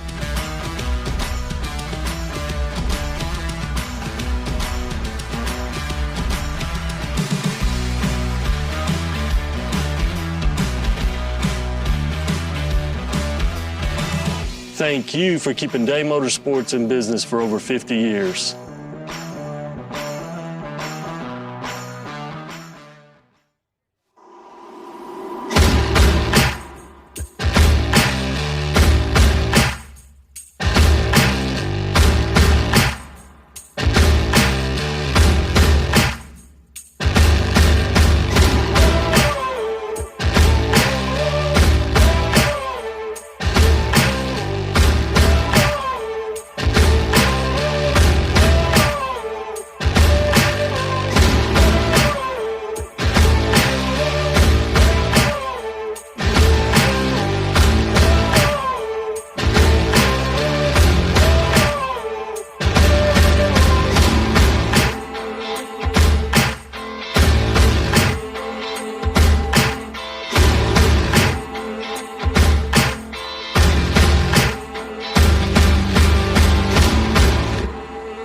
Hey everybody, Winning Technologies Workshop is proud to announce WinTech.tv, folks. You heard it right. WinTech.tv have weekly tech tips, folks. That's 52 tech tips a year for manufacturers and experts in the motorsports industry. We're excited to be launching at $79.99 a year, folks. That's less than 22 cents a day. Can't get much cheaper than that. Right to your phone, all the tech information you need. Get it now, WinTech.tv. Lots of information will be loaded on the website. Every week we have a new tech tip be out there. There'll be manufacturer discounts for products and things to help your race program. So for less than 22 cents a day, folks, WinTech.tv is your source.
Welcome to Day Motorsports. How can I help you?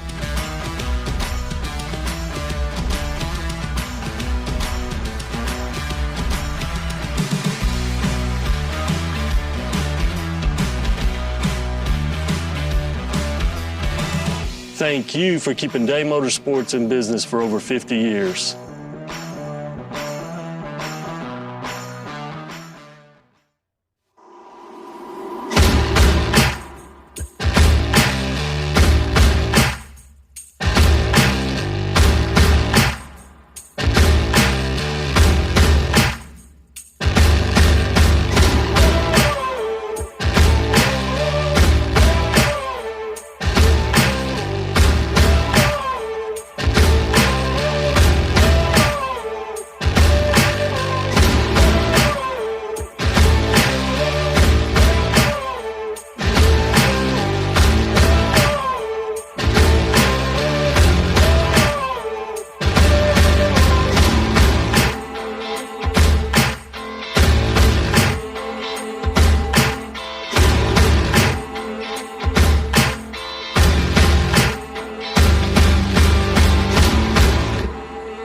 Hey everybody, Winning Technologies Workshop is proud to announce WinTech.tv, folks. You heard it right. WinTech.tv have weekly tech tips, folks. That's 52 tech tips a year for manufacturers and experts in the motorsports industry.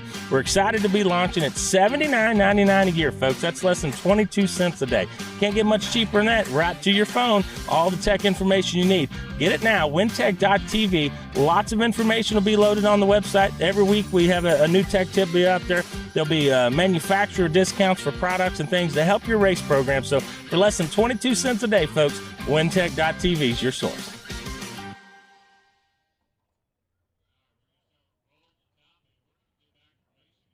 One of the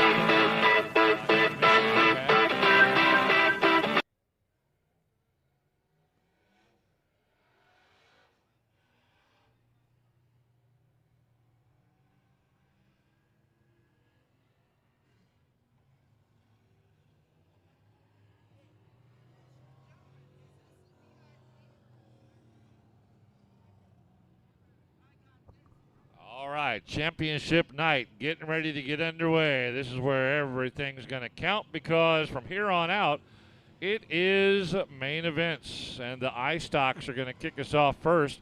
IMCA Stock Cars presented by Browning Auto Parts.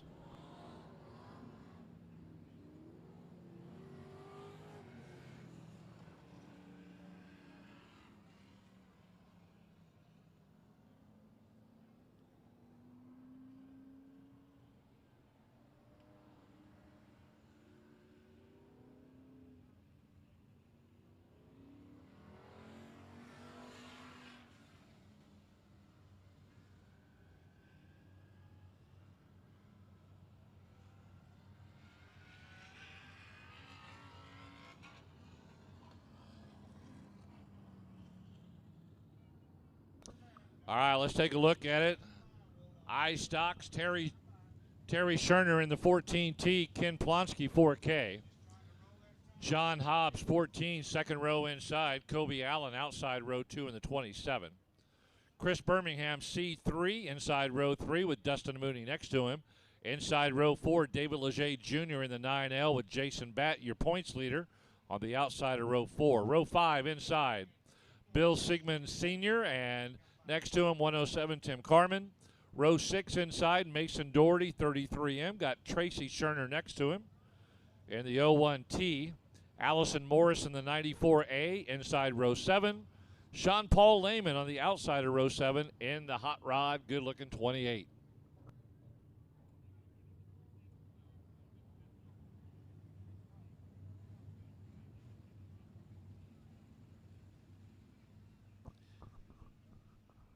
All right, check your 50-50 tickets while they're still going around the track. Let me shout out a number here to you. You're going to be the winner of $100. Go down and see our lovely 50-50 lady down at the flag stand. She's got your money.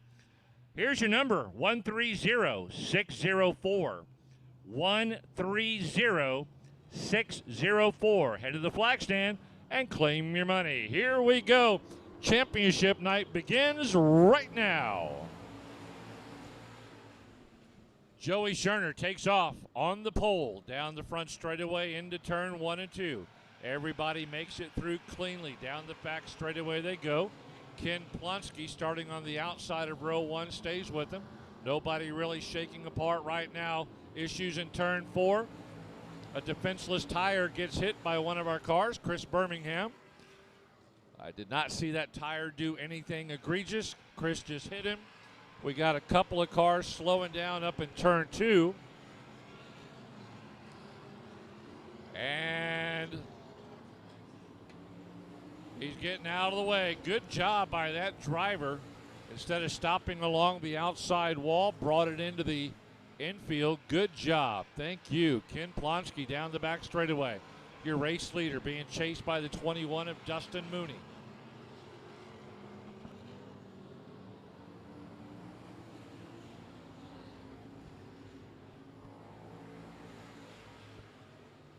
Here comes Dustin Mooney. Shooting around, tried to do it coming out of turn 2. Yellow, yellow, yellow. Yellow, yellow, yellow.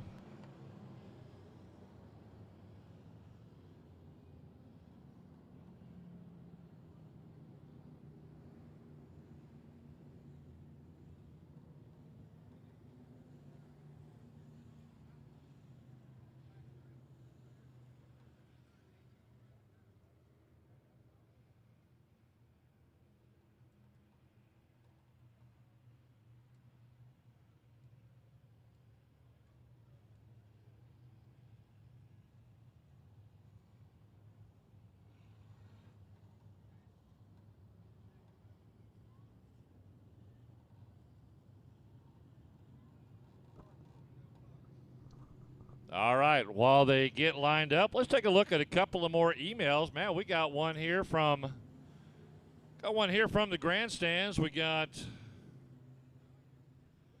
happy birthday going out to Shane Welch up in Section D. Happy 29th birthday, Shane Welch, visiting from Iowa and needs motivation to move back to Texas. Shane, if you need motivation to come back in Texas, please stay in Iowa, okay? There should be no motivation needed. Get your ass back to Texas.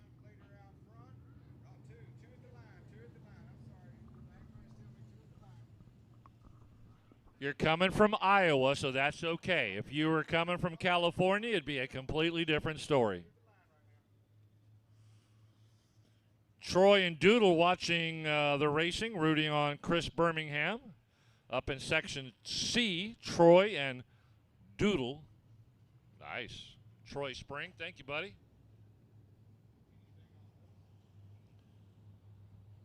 Cody Sunbeck sending in an email. First time watching a race together. Been together 10 years. What a great way to celebrate. Having a great time. Thank you, Cody. Appreciate it.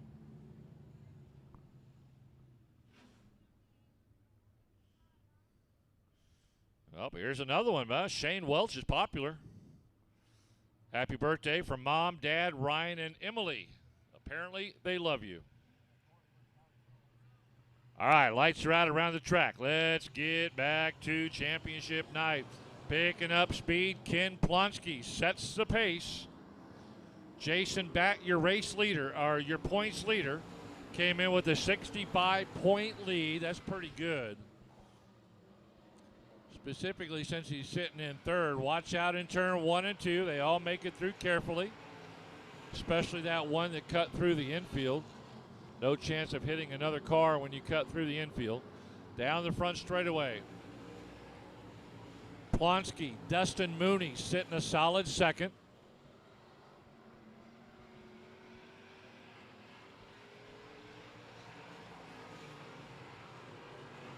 Jason Batt, your points leader, moving up into third. A solid third right now. Doesn't need to do anything crazy.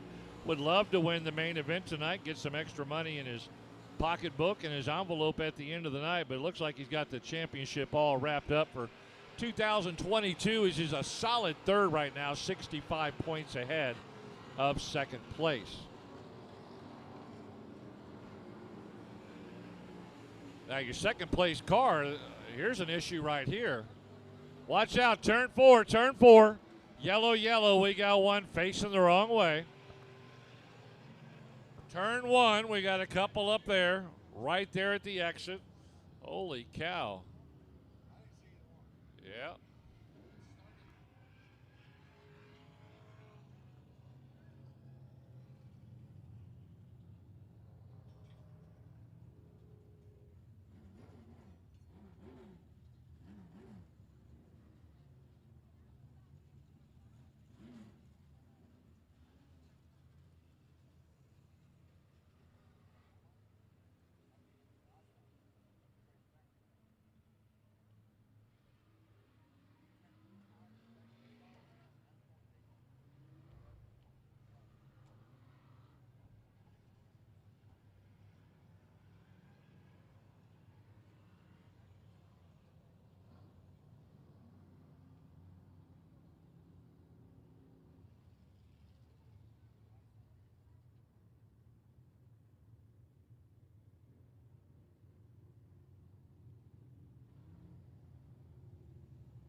All right, 50-50 ticket. I guess we had no winner. Let's try it one more time. 130604. If you don't get down to the flag stand quickly and claim your $100, we're going to draw another number. 130604.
Lights are out. Here we go. Picking up speed one more time. Off and running.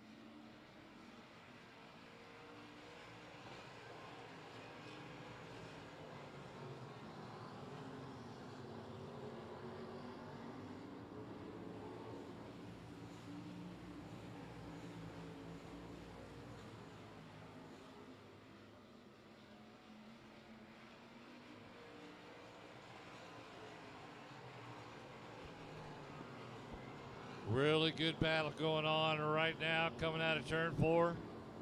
21 doing a fantastic job. Dustin Mooney, really good driver throughout the 2022 race season. Points leader Jason Batt got nothing for him. He did move from 3rd up into 2nd. Right now cruising along as the laps are disappearing. Jason Batt looking really strong. 65-point lead. Now, the race that we do have, Chris Birmingham came in 2nd place in points into this race, had a 1-point lead over Mason Doherty. And right now, Chris Birmingham, I see him kind of in the middle of the pack. Mason Doherty is in front of him. 1, 2, 3, about 4 cars in front of him. So right now, Mason Doherty will have jumped over Chris Birmingham unless Birmingham kicks it into gear pretty quickly. Just reached the halfway point. iStocks presented by Browning Auto Parts.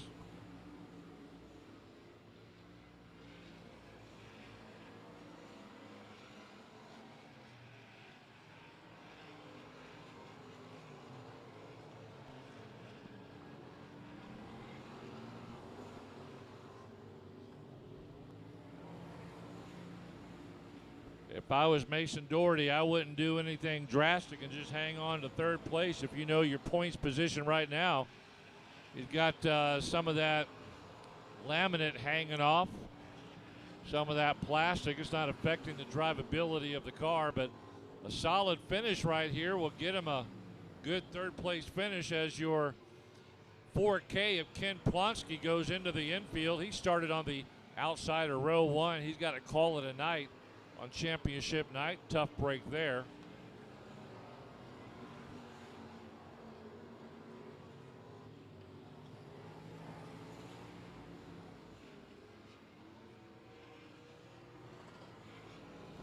Right now, Dustin Mooney doing a really nice job holding this lead over Jason Batt, who's going to cruise home in 2nd place in the race tonight, but 1st place in points, and that's the most important part. Get a championship trophy. Jason Batt out of Harker Heights, Texas, solidifying that 2002 championship run. Flag man showing him 5 laps to go as he holds out that big old meat hook that's attached to Nathan Lavender up there. 5 big old fat fingers there showing him 5 to go.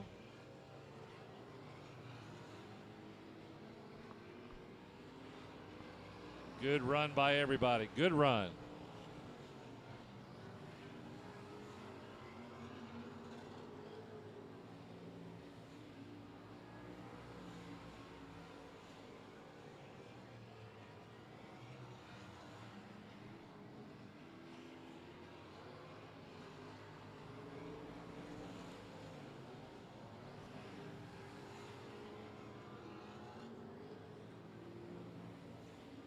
Watch out, your race leader catching up with the slower cars. Come on now, Dustin, you got this locked up. Be careful. We're talking to the slower drivers in front of him to stay out of the way. Nathan Lavender waving that move over flag hard at those cars as Leger pulls into the infield. There's your race leader. Gingerly makes his way by, as does Jason Batt, as the other cars, the slower cars, get out of the way. 1 lap to go. championship night in the iStocks.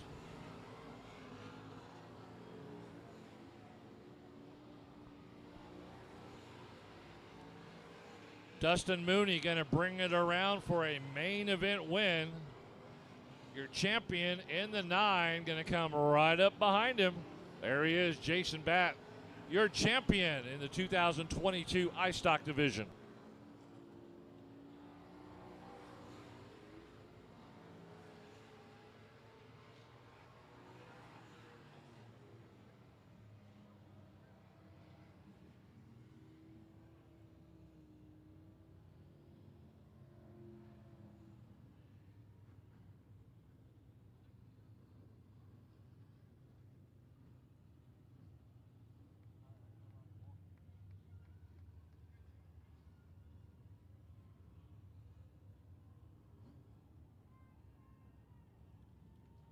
Well, a good race and a good win by Dustin Mooney as he'll take that celebration victory lap.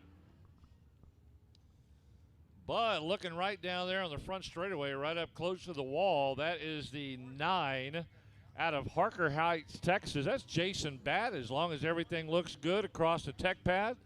He had a 65-point lead coming into tonight. Should be your track champion for 2022 in the iStocks. Good run this year by Jason Batt.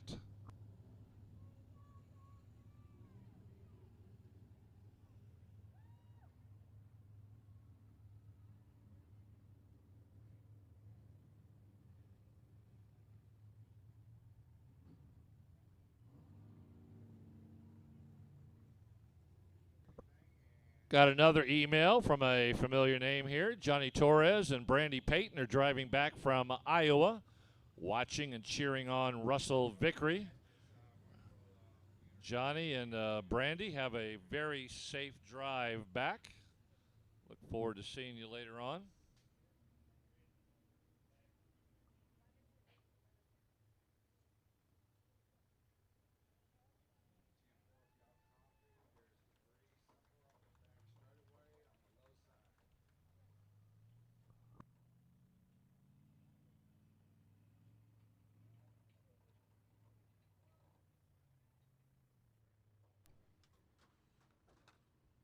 All right, race fans. Well, here he is, the 21, Dustin Mooney,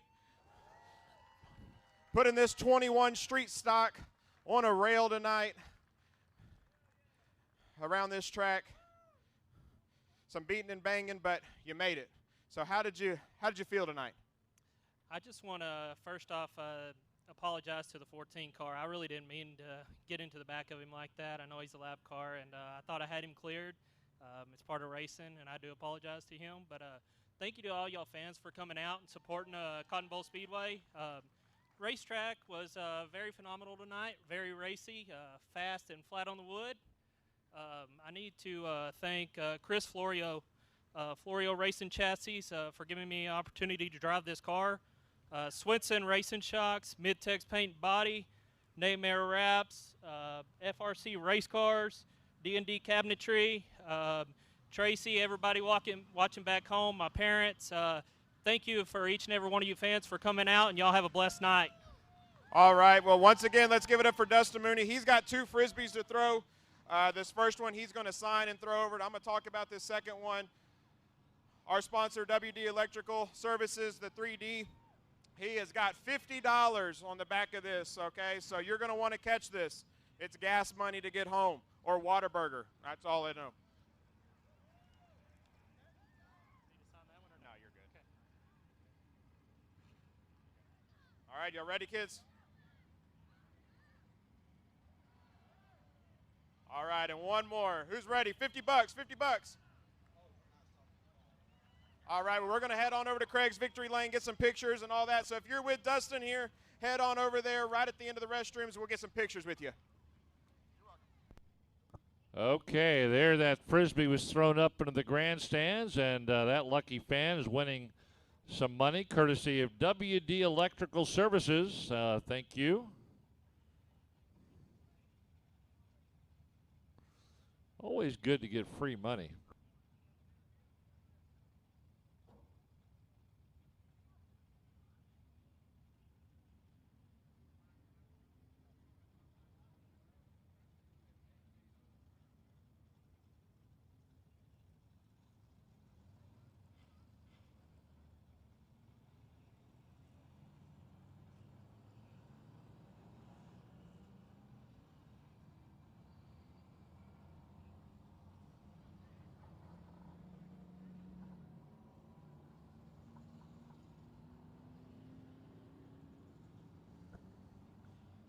Well, he doesn't know how to send an email, but he knows how to send me an instant message. Justin and JC watching from Victoria, cheering on the high side body group and the pure stocks. Thank you, Justin and JC, for tuning in from Victoria. Knucklehead.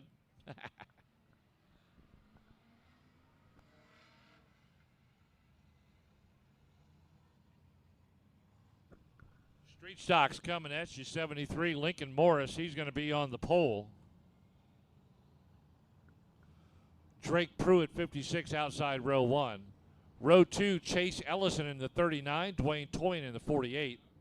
Row 3 inside, your points leader, 87, Robert Danielson, 3D, Darrell Rhodes.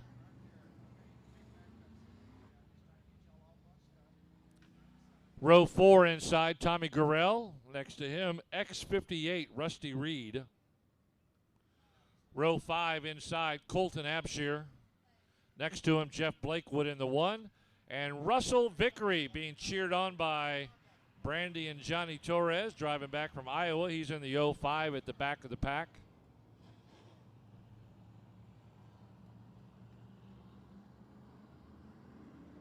Lights are out, picking up speed. Here we go, off and running.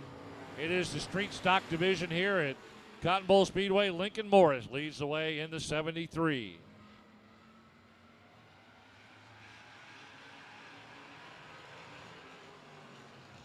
Robert Danielson coming into the championship night with a 20-point lead over Dwayne Toyin and Chase Ellison.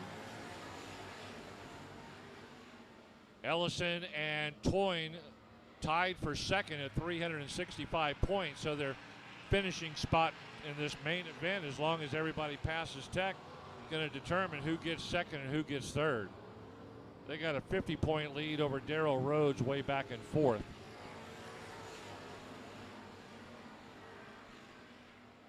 So all but secured for Robert Danielson unless something drastic happens. Racing around right now. Anything can happen on the racetrack in the street stock division. Morris leads the way. Dwayne Toyin in the 48.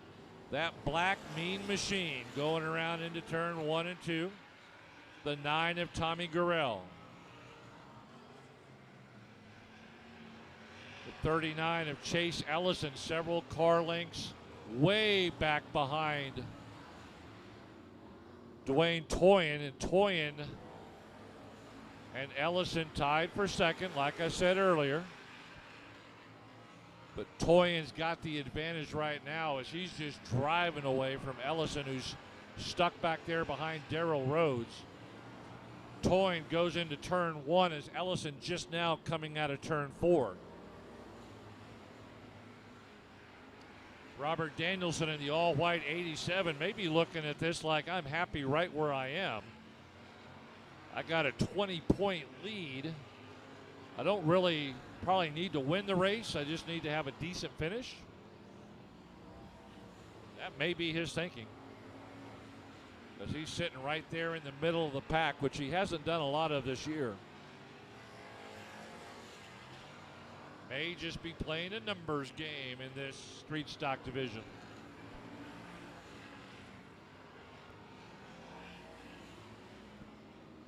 Lincoln Morris having a great run. He started on the pole. He's not even in the top 10 in points.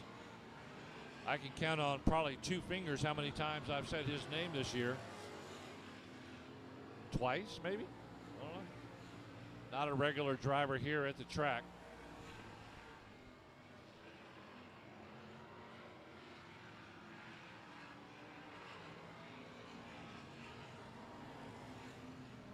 Yellow, yellow on the backstretch.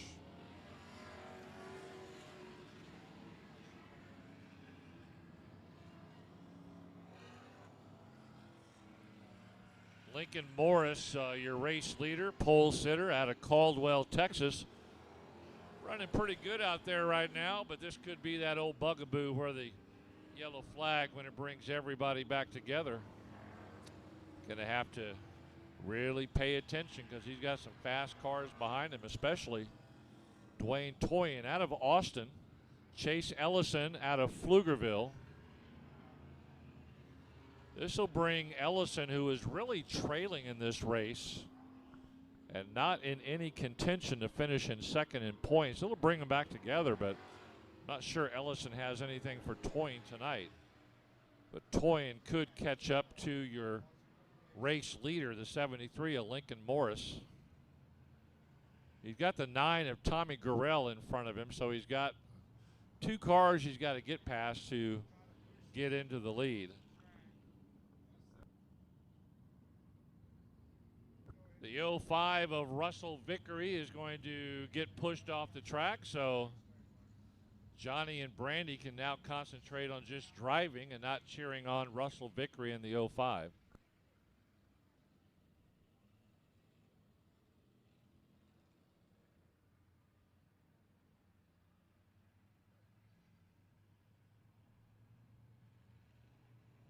Hey, we're not gone very long here at Cotton Bowl Speedway. We're back for a 2-day show next week. Friday and Saturday, Dwarf Car Series with a couple of support classes. Going to be a lot of fun, so be sure to mark that on your calendar. Be here Friday night and Saturday night.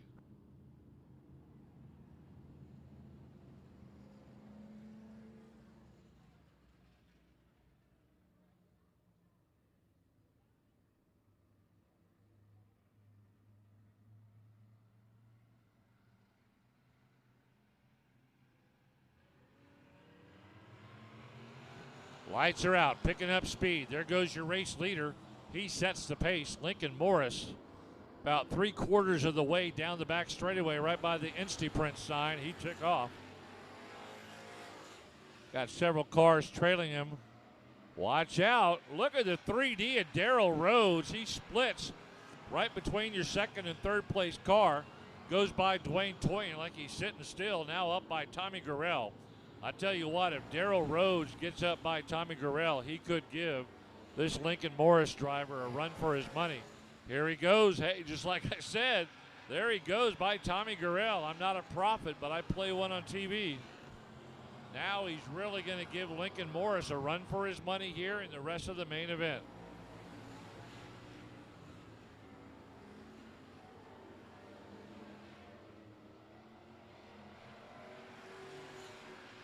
My, that 3D of Darrell Rhodes out of DeZetta, Texas. He is a wheel man as he shot past Dwayne Toyin and then Tommy Gurrell. Trying to line up on the inside, gets that nose out of turn 2 up under the Morris car. Couldn't do anything that time, backs off of it in 3 and 4. May try to set him up this time through turn 2. Keep an eye on Rhodes in the 3D. Takes that lower path. Coming out of turn 2, they're door to door. Window to window. Darrell Rhodes waves at him. Bye-bye. I'm your new race leader. Lincoln Morris like, wait, hold on a second. Ain't nothing he can do about it. Lincoln Morris. Little bumping. Okay. Our Race on Texas producer yelling about bumping there, but that's okay. No harm, no foul. 5-yard penalty. Catching up with slower traffic, though. Darrell Rhodes now needs to be careful as that slower car down the back straightaway. 56, Drake Pruitt. Got to stay out of the way. Darrell Rhodes trying to figure out where that car is going to go. Darrell's like, do I go inside? Do I go outside? He chose the proper path down the front straightaway. That's got to be the most nervous feeling, even though we were yelling at the 56 car to stay out of the way. You don't know which way they're going to go. Darrell Rhodes had a 50-50 choice.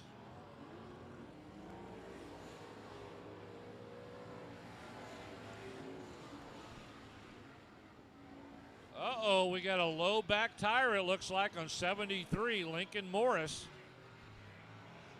Up on the high side. Oh, no. Running such a great race tonight. Slides it onto the infield. You hate to see a good driver like that in with a flat tire.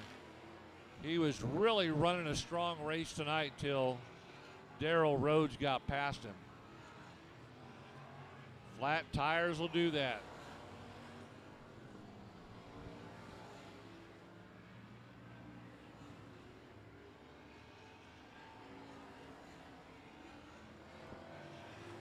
.3D Darrell Rhodes free and clear of Tommy Gurrell with 2 laps to go.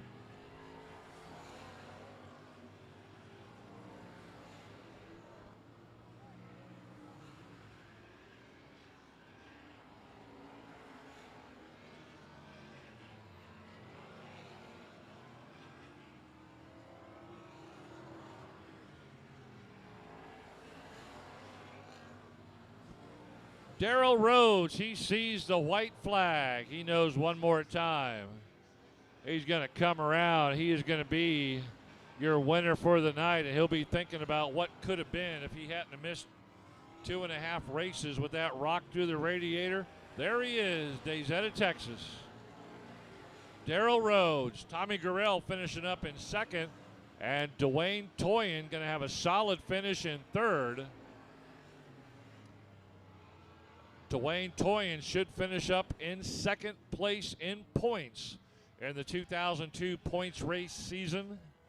And Robert Danielson with a nice, solid finish. Kept to himself, stayed out of everybody's way. Had a 20-point lead coming into tonight, and that should lead to a championship for Robert Danielson in the all-white 87. Right now, though, it's victory lap time for the 3D out of Dayzetta, Texas, Darrell Rhodes.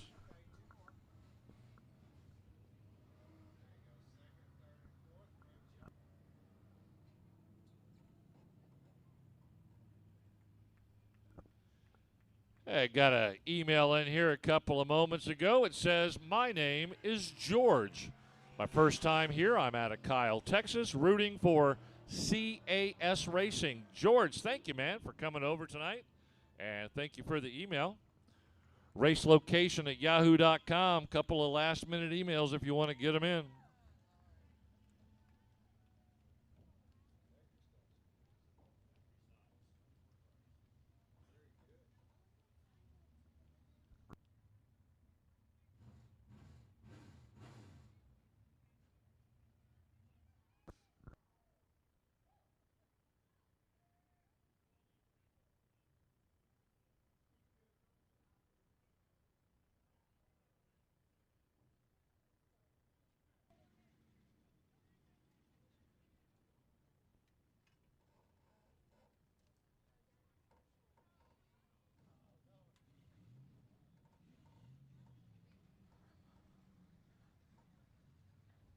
All right, race fans, was this 3D of Darrell Rhodes gets out. Let's give him a round of applause.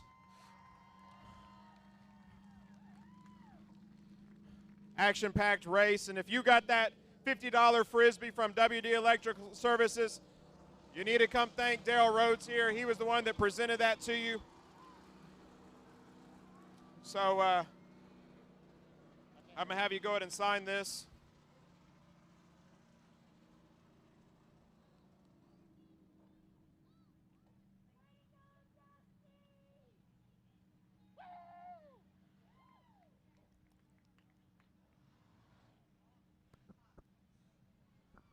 All right, kiddos, y'all ready?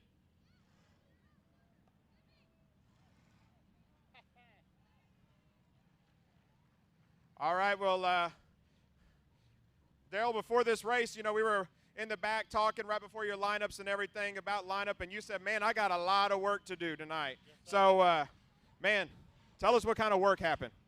Well, you know, I was back there talking to my crew chief, Robbie, and I told him what was going on. He said, man, just play it easy, you know, just run your race, you know. So, you know, we started out that way, and we finally got around some cars, and I saw the leaders. They were straight away ahead. And then going into 2 down here, the car was just hooked up. So I knew with that kind of speed we'd catch them, and sure enough we did. And then there was the caution, which really helped us out. But, you know, awesome race, awesome track. H did a marvelous job. So really enjoyed it. Well, I know you got a lot of sponsors on here. I know you mentioned your crew chief. Is there anybody else you want to thank tonight? All right, so first off, I got to thank my wife, Kim. which is up there waving, and her sidekick, Jamie. And then also I'd like to thank WD Electrical Service, K&H Suspension. We'll go ahead and thank AARE's Race Engines. I said K&H. Wild Child Race Cars. Man, Damon builds a car. So, you know, I just can't thank y'all enough, you know, and thanks to Advanced Auto Parts for putting the street stocks on here. You know, without them, people like that, you know, we wouldn't have a place to race. Thanks to Mary Ann for all she does out here. And, man, I'm ready to celebrate. All right, well, we're going to head on over to Craig's Victory Lane to celebrate. Daryl's going to take a drink of this water here in just a minute. And once again, we're going to thank Advance Auto Parts, so make sure you go and check them out online. If you're working for Advance, we want to thank you. If you're here with Advance in some way, shape, or form, we thank you for your sponsorship for this amazing series. It's a class that's really coming up. Yes, sir. I've driven street stocks now, oh, man, many, many years. And I've raced all over Texas, you know, and this is like the premier racetrack of Texas, believe it or not. I mean, it's an awesome place. And, you know, last year we seen a dip in the street stocks. They were kind of low, and Mary Ann was really wanting to boost them up. And this year, you know, we've got a better car count. And I was talking to Wayne Toyn back there a few minutes ago, you know, that we're hoping that next year, you know, some of these other guys will come out and race with us, you know. Right, so once again, thank you to Mary Ann and H. Nauman. So if you see them right after the races, go ahead and tell them thank you for putting this great facility on, and we're going to see you over at Craig's Victory Lane. If the person that got my $50 wants to be in the Victory Lane photo. And if you got that $50 Victory Lane photo, Daryl Rhodes wants it back. No, I'm just kidding. Head on over to Craig's Victory Lane. We're going to take a picture with him. So that $50 winner, come on over. Daryl Rhodes out of Dayzetta, Texas, bringing home the win, and that pesky rock may have cost him a run for the championship. All right, let's get the factory stock set up here. 8-star Tim Homeyer with a 23-point lead coming into tonight in a backup car tonight. Adam Haw second at 379. Third in points, Steve Sims. He's only 3 points behind the 12 car of Adam Haw. So the two cars to really watch tonight, the 12 and the 58. They'll be battling for second and third.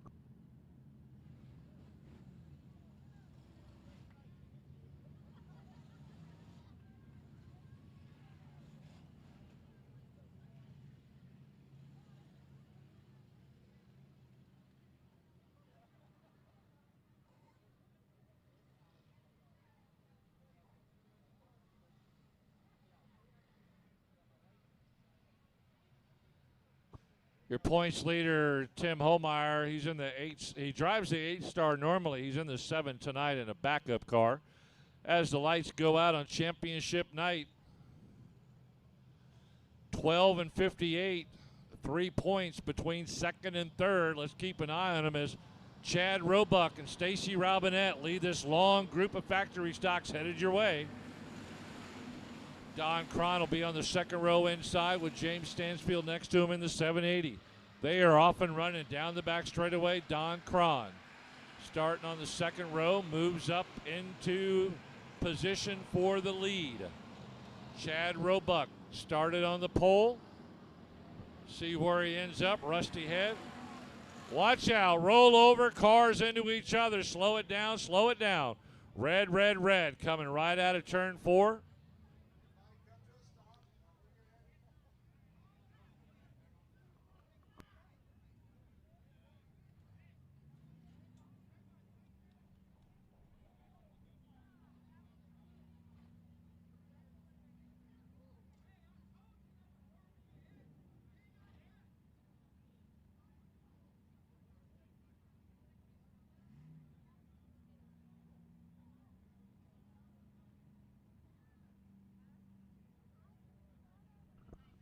Adam Hall with the flip over after the contact from Kevin Najek up there in turn 4.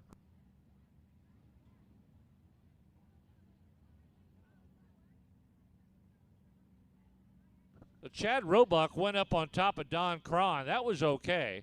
Cron went in front of Rusty Head. We're okay there. But then it got a little funky there as Holmeyer got sideways, went right into Adam Hall right there by that white tire coming out of turn 4. Watching the replay, Adam Hall flips once, lands right back on his tires.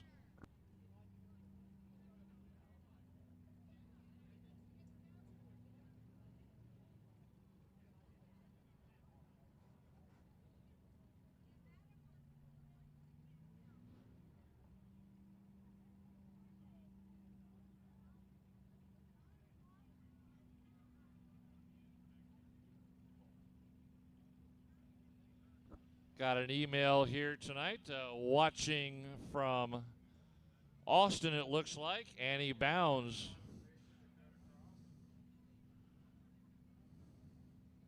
Annie Bounds from New Braunfels, Texas. Here with the boyfriend and family again. Liking the neon pink cars. Thank you, Annie, for being here tonight. I got the Smithers message watching from Austin. Only watching our interviewer, Cody Alexander. I got you. I'm okay with that. Cody does a fine job out there. Glad to know one person likes him. We all love Cody. He does a great job here. Filled in for me for the first couple of races tonight as I was making my way up for a UTSA game.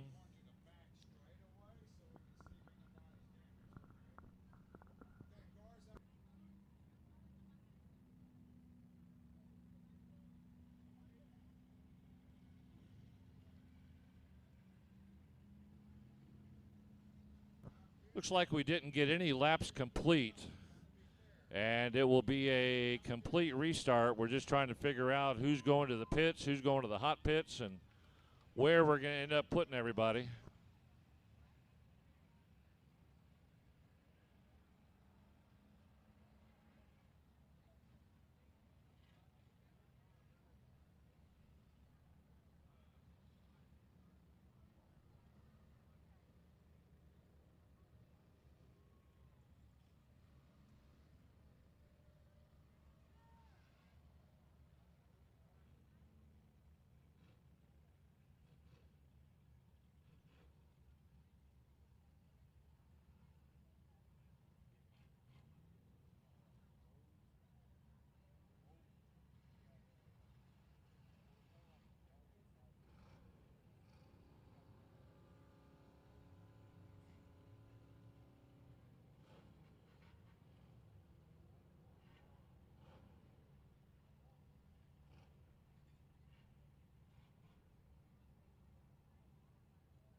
Well, here's a unique situation. We're getting a report from the 58 car.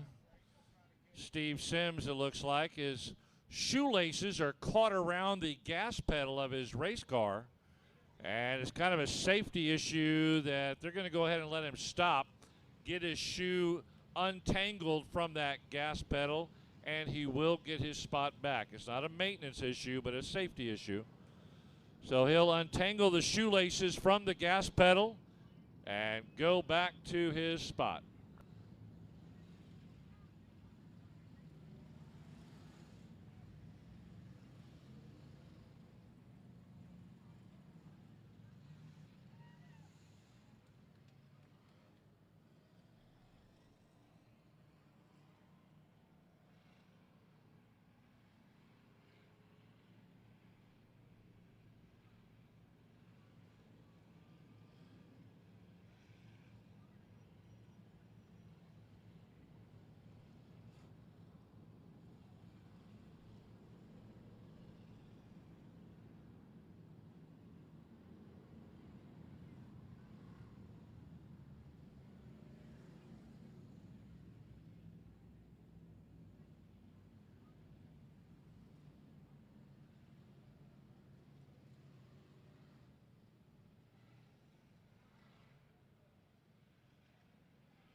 All right, complete restart. 9, looks like Chad Roebuck had to drop back to the very back because he went into the hot pits. That is the hardest working man over in the Houston area. Cleans, a siding cleaner, does office buildings and houses and driveways and pool decks and stuff. Man, he does some great videos on the siding cleaning that he does. So Chad Roebuck, man, hard working man. Here we go on the restart. 0 laps complete. Rusty Head leads them down the front as we went 3 wide immediately down the front. And Rusty Head will jump out early by Don Cron. Here comes Steve Sims in the 58. Safely through turn 1 this time. Hallelujah, amen. They made it through. Rusty Head leading that long line of factory stocks into turn 1 and 2 and down the back. Looks like the hood on the 17 may be a little loose. 14 off the track. Taylor Stewart heads into the infield, done for this championship night.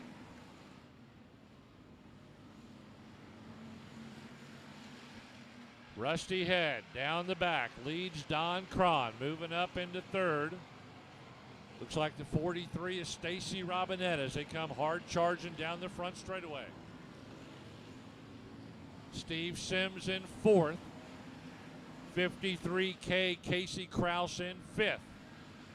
A good group of 5 cars up front down the back straightaway. Trying to open up a little bit larger lead. Kind of a 2-car breakaways. There's a pretty good gap between second and third. Stacy Robinette hustling up in third, but knocking on the back door is Steve Sims and Casey Kraus. Kraus kind of bumping and tangling with Sims up in turn 1 and 2. Kraus, a very good young driver. It does great at all the tracks that he goes to, trying to get that inside line on Storm and Steve Sims. Stacy Robinette, though, not giving up that third place position in factory stock 43. Rusty Head, Don Cron, they're checking out from everybody. Here comes Steve Sims now, takes the inside line. Trying to get the inside move on Stacy Robinette coming out of turn 4. Pushes Robinette along the outside wall. Could be 3 wide, watch out. Kraus gets loose in turn 1. Sims goes low, Kraus goes low. Putting Robinette up along the outside wall. That's going to force him up high. Smoke coming out from the Robinette car as it comes out of 3 and 4. A lot of bug killer coming out of the 43 car.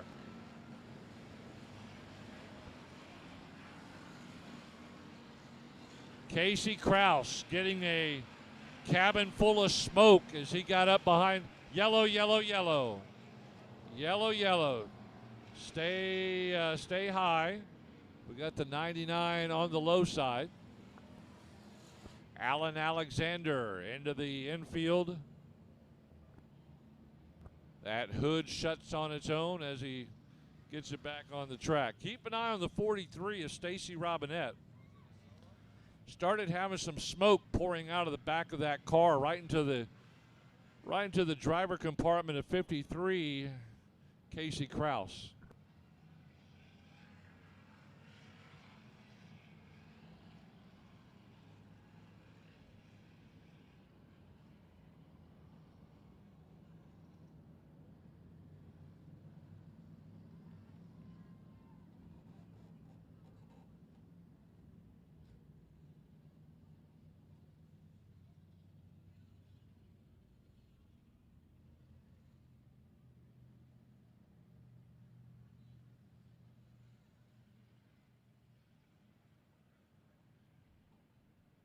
Rusty Head, your race leader. He'll have Don Cron lining up behind him. Stacy Robinette, Casey Kraus, Steve Sims. Got a good group of drivers up there with plenty of laps to go, and anything can go wrong.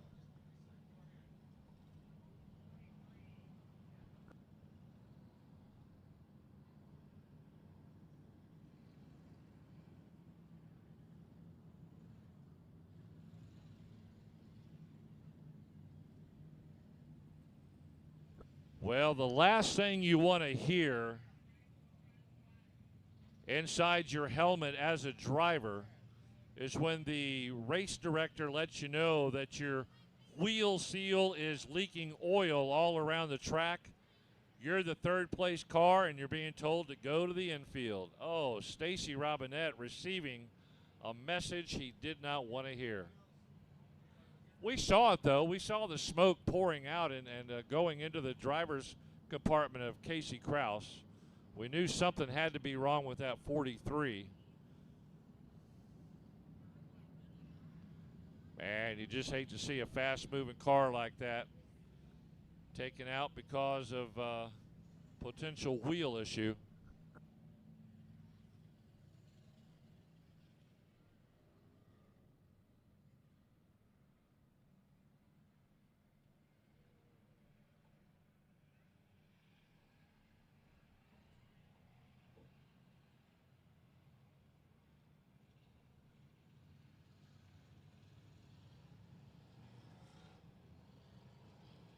And there he goes. Stacy Robinette started on the outside of row 1. Worked his way up to back to third, but was staying there pretty consistently. And now has a wheel issue. dropping oil around the track. It was smoking pretty bad. His night is done.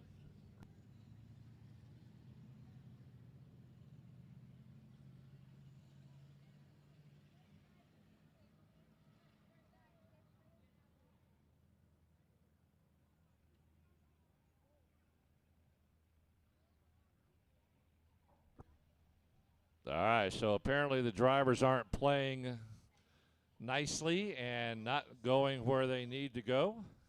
So we stop them and say, okay, you go, and then you go, and then you go. Sometimes you just got to keep it simple for them.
All right, nearly got these factory stocks lined up where they need to be.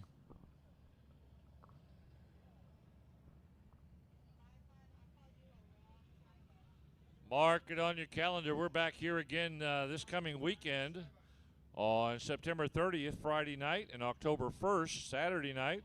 The Dwarf Car Shootout's going to be here. We'll have several support classes to do that, so a good 2 nights of racing here at Cotton Bowl.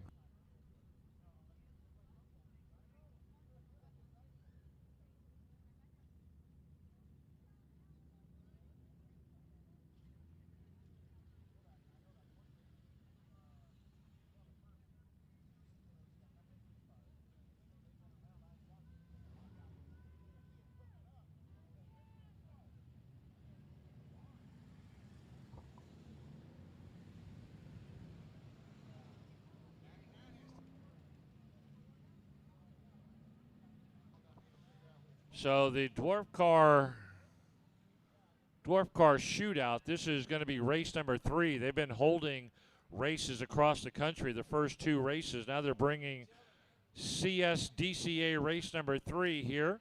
We'll also have the Sport Compacts and the go-karts here at the racetrack, along with the Dwarf Car Shootout Friday and Saturday night.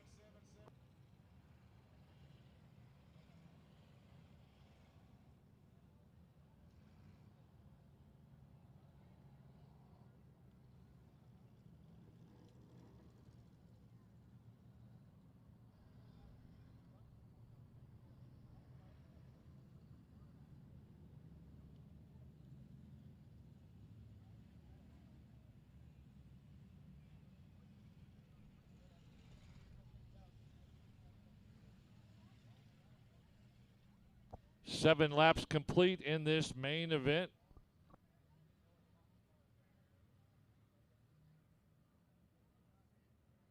Tim Homeyer, your points leader, driving the Kevin Najek car tonight as his engine blew up in the heat race, and Kevin loaning his number 7 car to him. Homeyer comes in with a 23-point lead.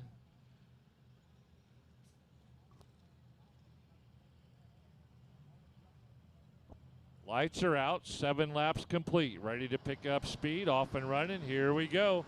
Factory stock main event on championship night here at Cotton Bowl Speedway. A tough way to go out for Adam Hall with that flip of the car in turn 4 earlier in this main event, as he was second in points coming into the race, 3 points ahead of Steve Sims, and Sims is having a really good run in this main event.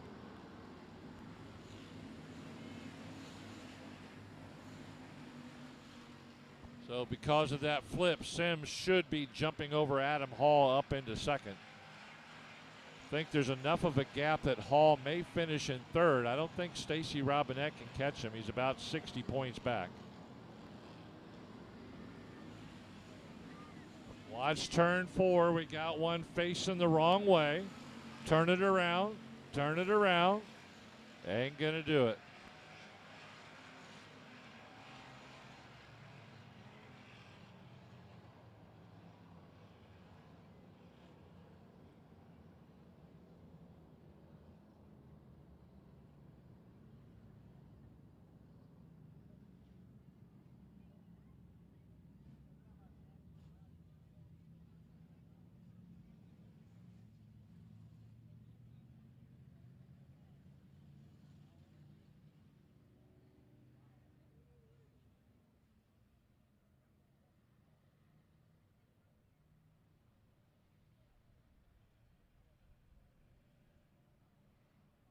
$29K, Dylan Kowalik being motioned to the back of the pack for the contact, causing the spin out of the car, and both of them will go to the back.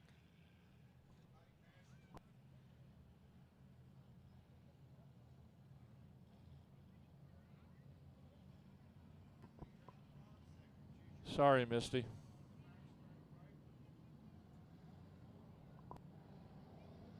Rusty Head doing a really nice job out there. Steve Sims, Don Cron lining right up behind him. That good-looking 4 car of Will Carter still up in the mix right now, and Rusty Head's been a tough hombre to catch. Steve Sims will be right behind him on this restart. 8 laps complete, lights go out. Rusty Head, as soon as he saw that light go out, he's trying to catch these guys off guard.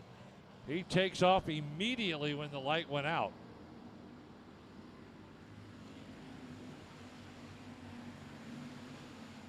Any split-second head start you can get on these cars, very, very valuable. As you can see how Rusty Head started at the light turning off, and now he's opened up a pretty good lead going down turn 3 and 4.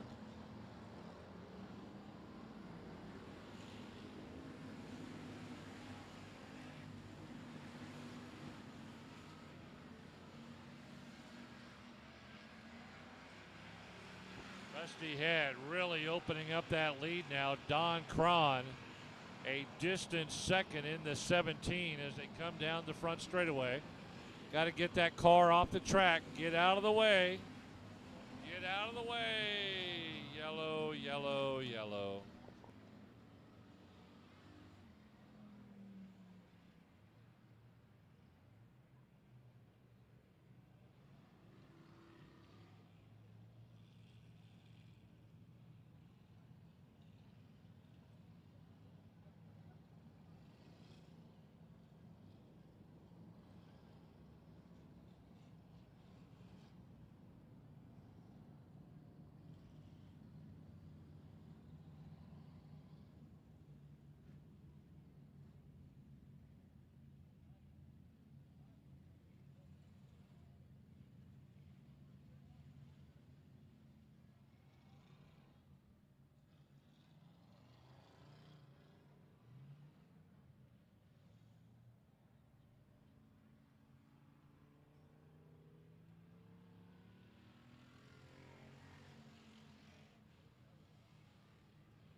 Lights are out. Rusty Head not going to catch him off guard this time.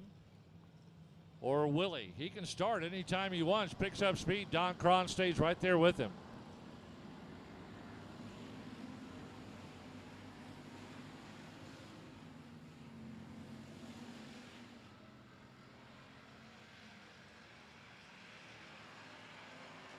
Dustin Mooney running a good race. He's up into third. Oh, watch out. Casey Kraus gets bunched up along the outside wall. A couple of cars were trying to avoid the car that was stalled in the front. They got squished up along the outside wall, and Casey Kraus gets the brunt of that.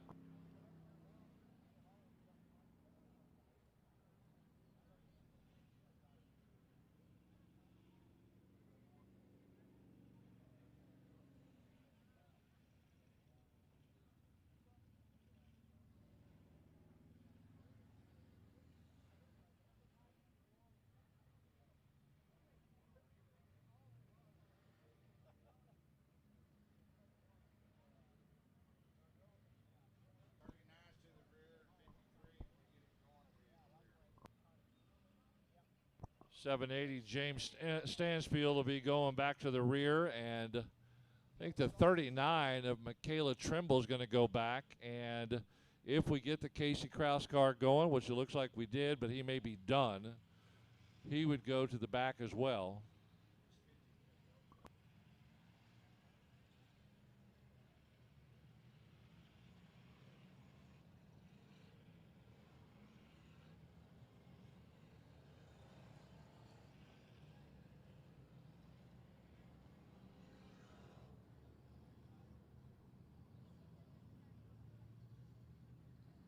Casey Kraus heading over to the hot pits to see if he can get back out for the main event and get a better finishing spot.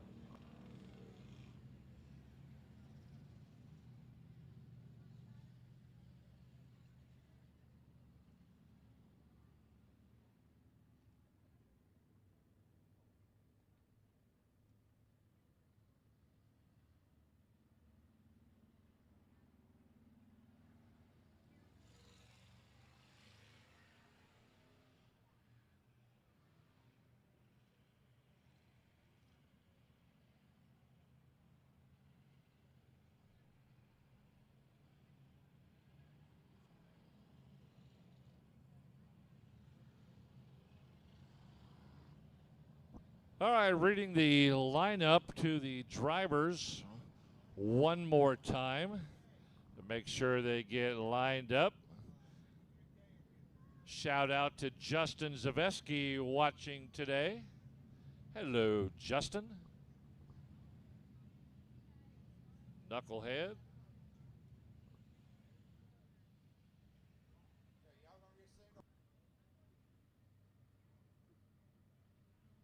All right. See if Casey Kraus is going to jump out of the hot pits.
All right, we got Dylan Kowalik right where he belongs, behind the 59 car.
Okay, boys and girls, I think we're going to try to get this race restarted.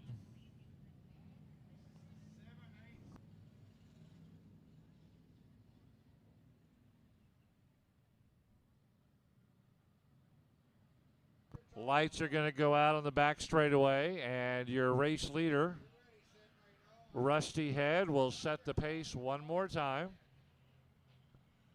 Lights are out. Rusty Head can go anytime he wants.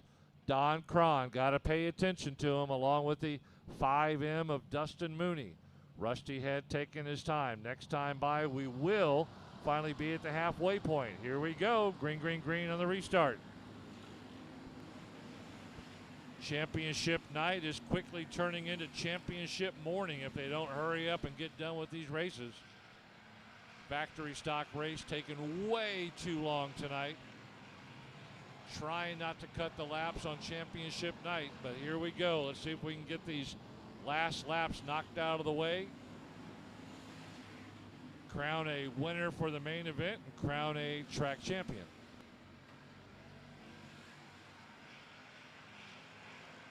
Rusty Head one more time, pulling away, opening up that larger lead over Don Cron. Cron's going to have Dustin Mooney sneaking up behind him into 58.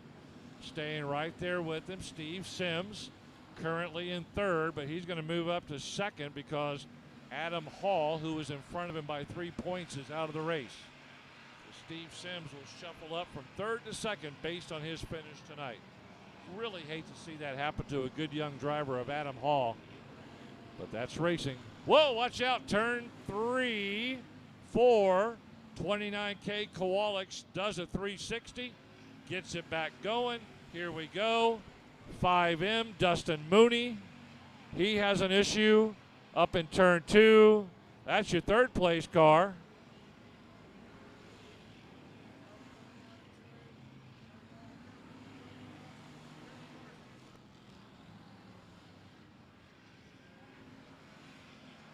Well, there's another front running car off the track.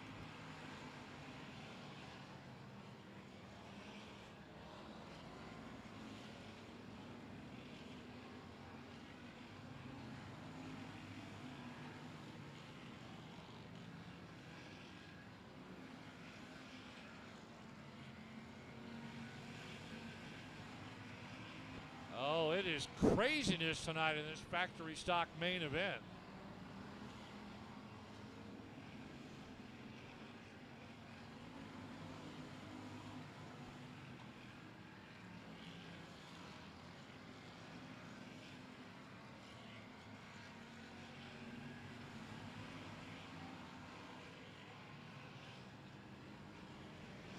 Two at the line. That time by, your race leader gets shown the 2 flags to go, and that's Rusty Head. Man, he has been uncatchable tonight.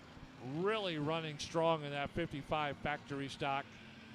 Don Cron had nothing for him in the 72. He just ran away from the pack as the white flag comes out one more time. Get this factory stock race over with so we can move on.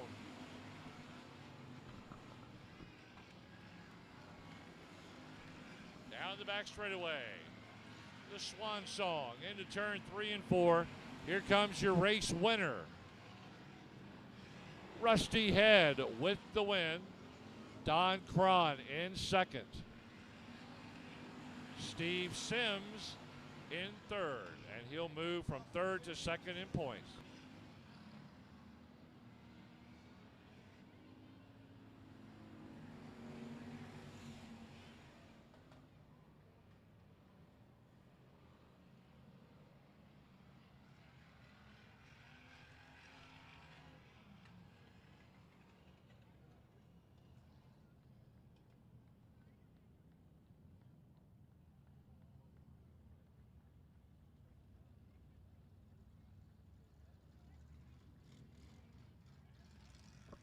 Well, a really nice run by Rusty Head. He let all that other junk go on behind him, and he just stayed out front. He'll get that ceremonial checkered flag jog around the track as a Sport Compact cuts out in front of him, but he'll take that ceremonial lap around the track. We'll come back. We'll let Cody talk to him for just a moment. Don Cron finishing up in second. Steve Sims third. And the hardest working pressure washer over in Houston, Chad Roebuck, finishing up in fourth.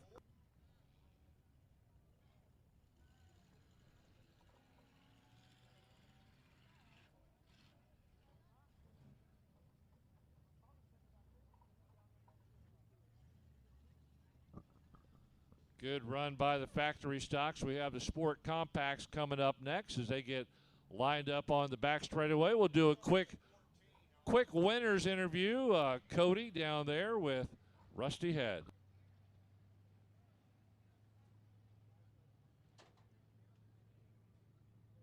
Well, Milton, here he is. Rusty Head in the 55 car, your factory stock winner tonight.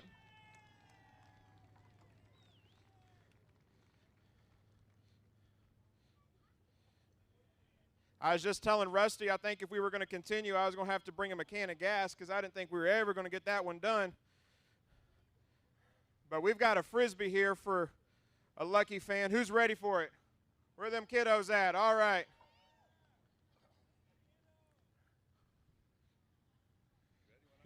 Yeah, I'm going to have you go ahead and throw that Frisbee here in just a second. Get it? All right. Well, Rusty, like I said, I didn't think we were ever going to get it done. But here you are. You've made it to Craig's Victory Lane. Tell us how the car was tonight and some of your sponsors you want to thank. Man, the car was really good. The track was awesome. I heard H come on there the last restart go, we've only got 11. We still got 11 laps to go. I'm like, I'm out. Let me park this thing. I'm getting too old. I'm tired. I need to thank Reliable Automotive, SWL, KMO Racing, Suncoast Post Tension, and by far and most all you fans that show up out here to help us do this. Sorry that took so long. I'd like to have them done a little faster too. Thanks to H and Marianne and your crew. I'm glad to get back in the winner's circle this year. Right. Well, once again, we want to congratulate Rusty Head and his victory tonight.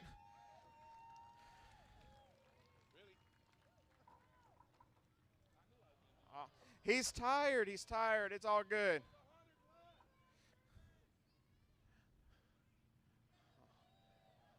All right. Well, we're going to head on over to Craig's Victory Lane. If you're with Rusty Head, head on over there right at the end of the restrooms, and we'll see you there. All right. Thanks. All right. Rusty, good run out there tonight, big boy. And coming up next, the Sport Compacts.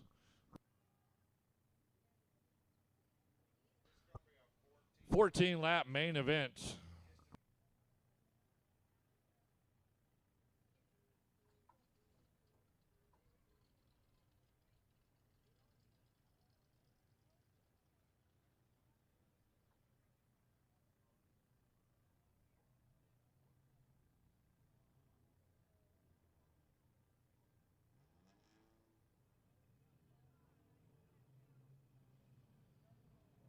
All right, let's take a look at the factory stocks presented by Side Piece Packing Company. All your firearm needs, be sure to check out the fine folks at Side Piece Packing. Actually, that's the factory stocks. Design Welding Sport Compacts. If you need welding work done, check out Design Welding. Been a long day for me. Preston Hesselmeyer will be up on the pole. Gabby King next to him in the 03G. Second row inside, Kayla Pouncey in the 33K. Julie Crabb next to her in the 03. Third row inside, 42, Bo Bollinger. 17, Stephen Cooper. Row 4 inside, 12.5, John DeWitt with Dash Dashnaw next to him in the 13. Fifth row inside the 00, your points leader, that's Cody Crabb. He'll have the aging veteran Donald Lewis next to him in the 76Y. And in the back should be 88, Justin Sitterly.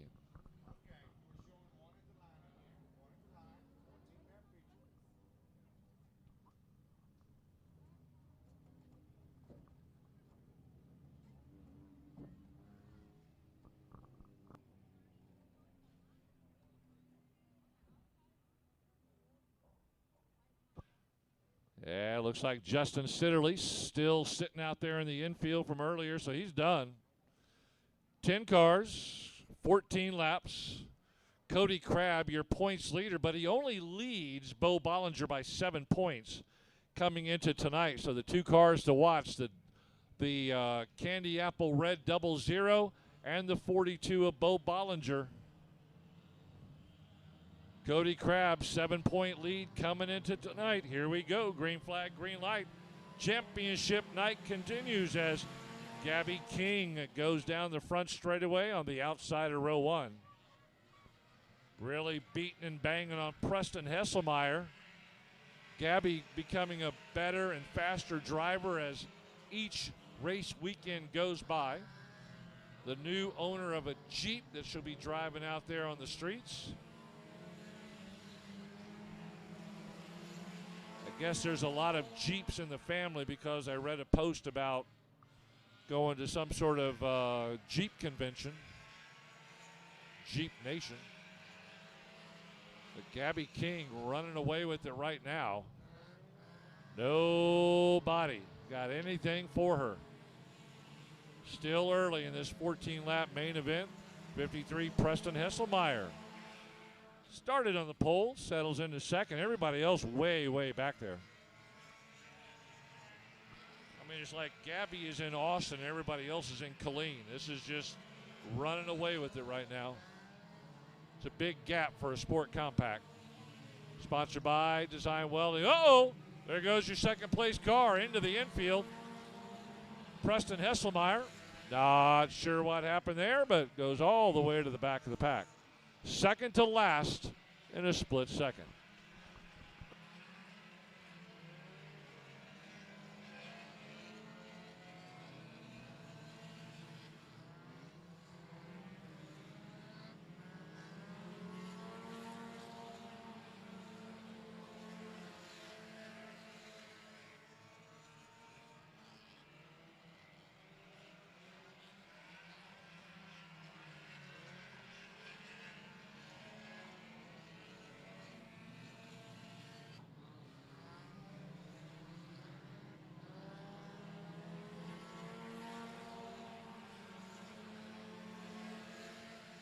Look at Gabby King go. She's driving it like she stole it down the back straightaway into 3 and 4.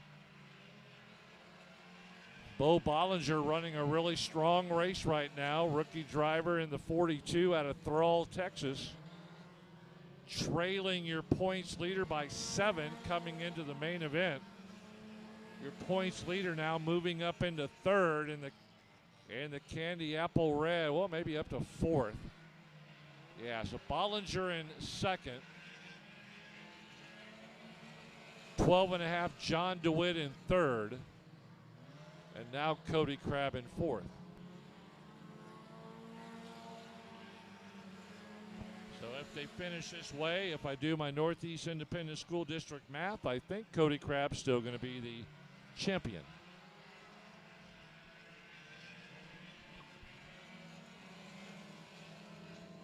Gabby King not too worried about being the champion right now. She missed a lot of races. She's 10th in points. 200 points out of first place, but she got a late start this year. But once she got going, man, that was a moving 03G car. And she's showing it out there tonight, setting the pace for all these guys and girls back behind her.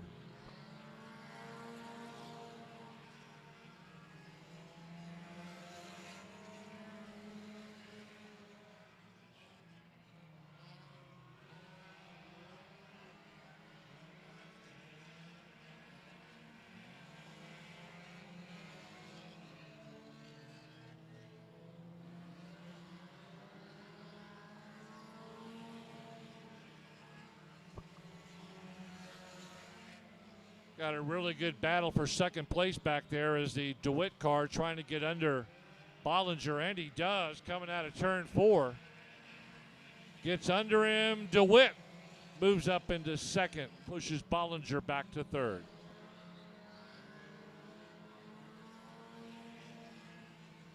So now your car that's 2nd in points, third in the race, and your points leader is right behind him in fourth. So it's all but a done deal as we get ready to wrap up this main event for the Design Welding Sport Compacts.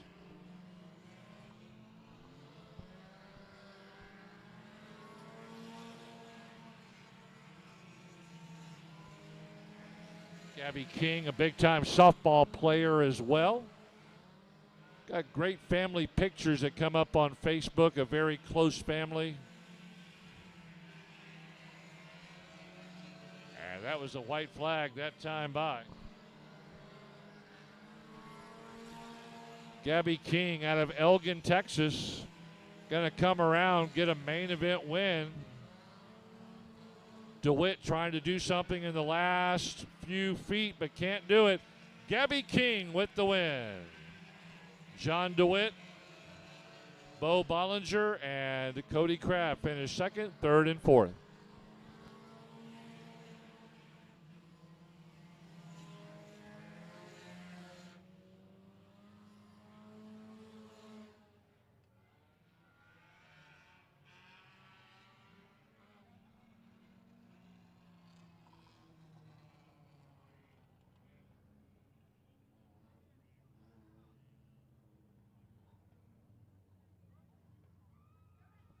Well, a well-deserved victory lap for Gabby King in the 03G.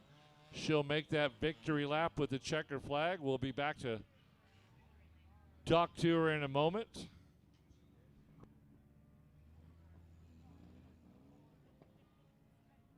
Coming up next will be the IMCA Modifieds. And then the IMCA Sport Mods to wrap up the night.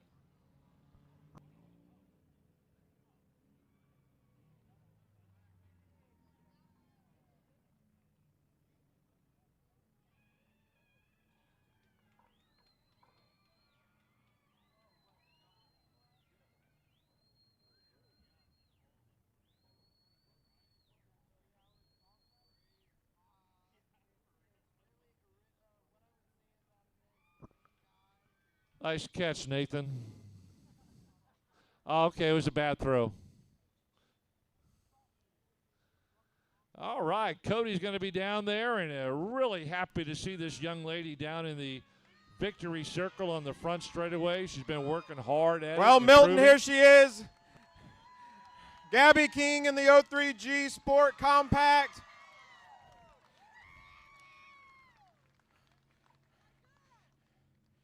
So we're going to have you go ahead and sign this. I know I'm going to hold it. You're good. You're good.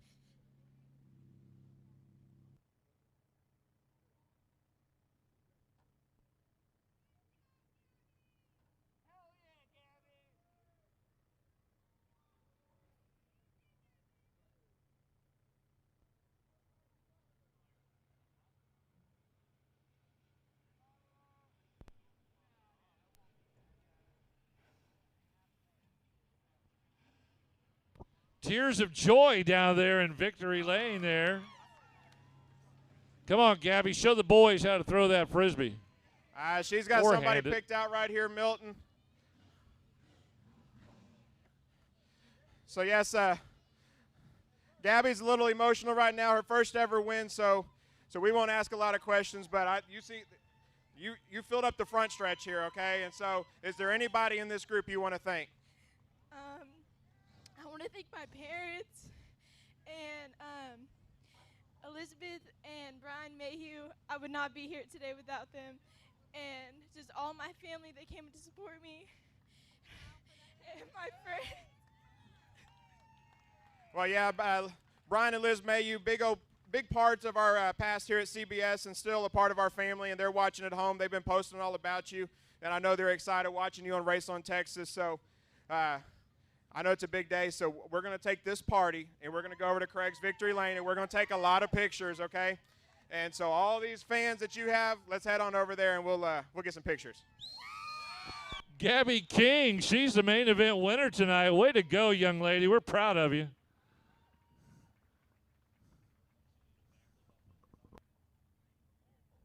You see him lined up there on the back straightaway. We are ready to go into the IMCA Modifieds presented by Magnum Trailers.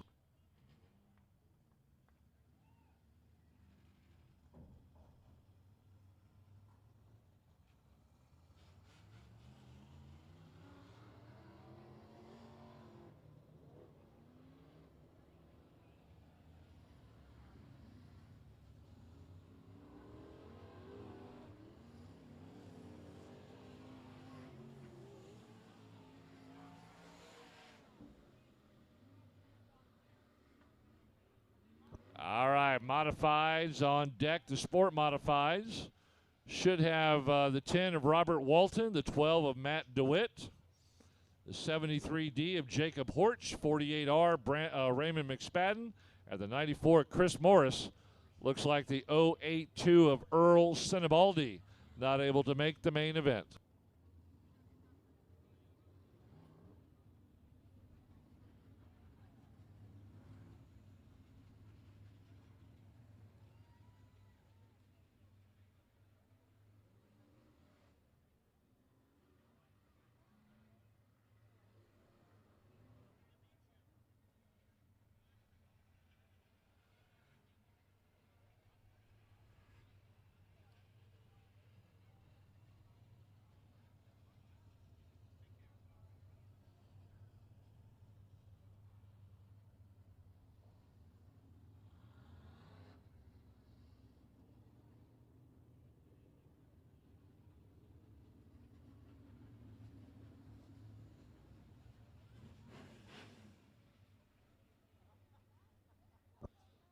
Lights are going to be out. We are ready to go. Knock out 20 laps for these 5 modified drivers that are here tonight.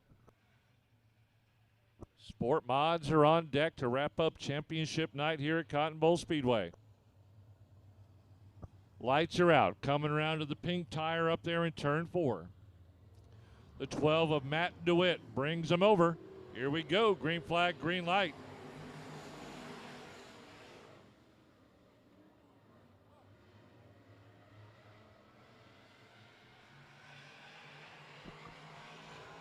Down the back straightaway. That didn't take long.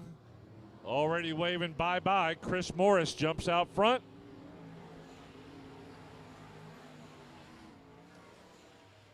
And that could be a sign of things to come as Morris gets out front, and you could almost write this thing over.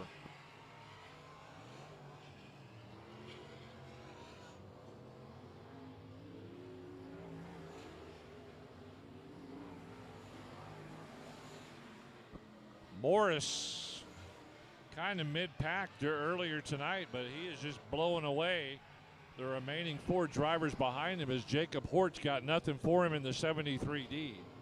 48 Raymond McSpadden, who's normally on fire in that 48R, trailing badly as if he was a rookie driver. I mean, Chris Morris, just the cream of the crop this year, came in with an 87-point lead into the championship night. Nobody was going to catch him.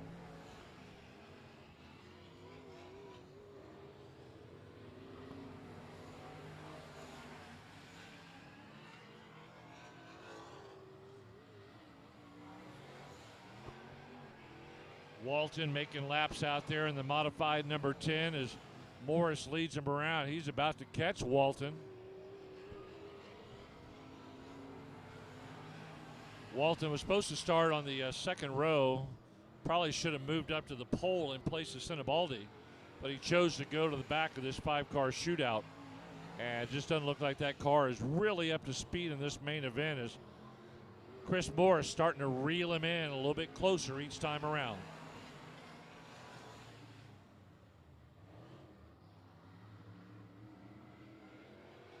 And no sooner do I say that, Chris Morris right on his license plate. Morris goes to the inside. Lap traffic.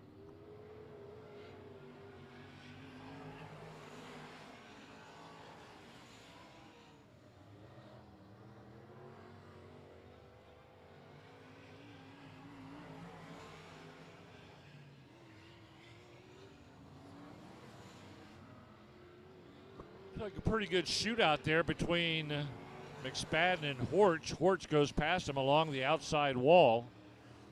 On the front straightaway, Horch taking that middle line into 2, hugs the wall down the back. McSpadden taking that middle line, goes low in 3 and 4. Not really making up any ground, trying to find that patch of dirt that he can get some more grip, some extra power. Look at him power slide that thing in there. There you go. McSpadden with a nice move in turn 2. Really nice, able to get by Jacob Horch and move up 1 spot. Already at the halfway point as the Sport Modifieds are in the back, ready to come out and wrap up this night of racing. Jacob Horch not wanting to give up that position too easily, catching right back up with McSpadden, trying to grab the outside line. The wheels of those 48R tires, man, they are really turning hard, trying to cut the amount of earth that he's driving, open up a little bit more of a gap on Jacob Horch.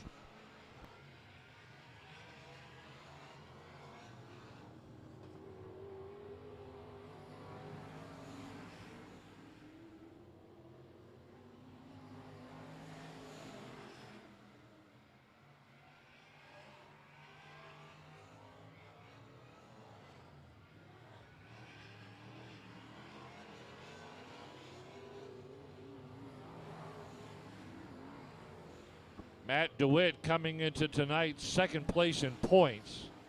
Had a 30-point lead over Jacob Horch. Nothing's going to change there, so we should see our championship top 3, Chris Morris, Matt DeWitt, Jacob Horch, finish up in those top 3 spots on championship night in the points division.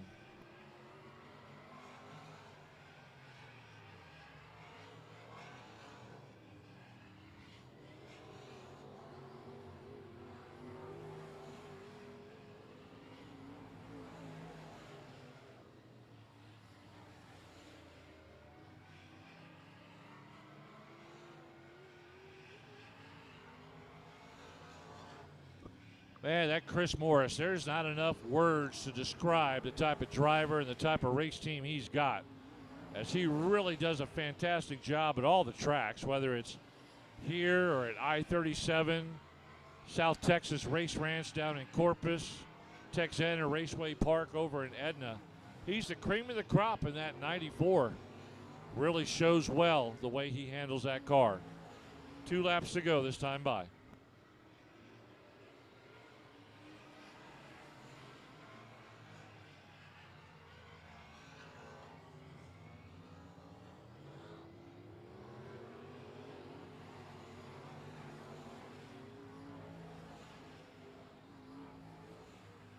Last lap this time by. Chris Morris coming up on the back of the pack again. Oh no, watch out, the huge engine issues, 48R.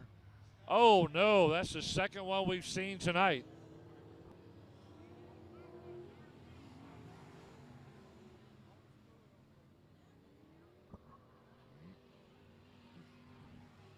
Man, the 48R Raymond McSpadden was going to come around for a really nice finish. Engine blew up, smoke poured out. He's hopping out of the car. He looks like he's okay. Raymond McSpadden, 48R.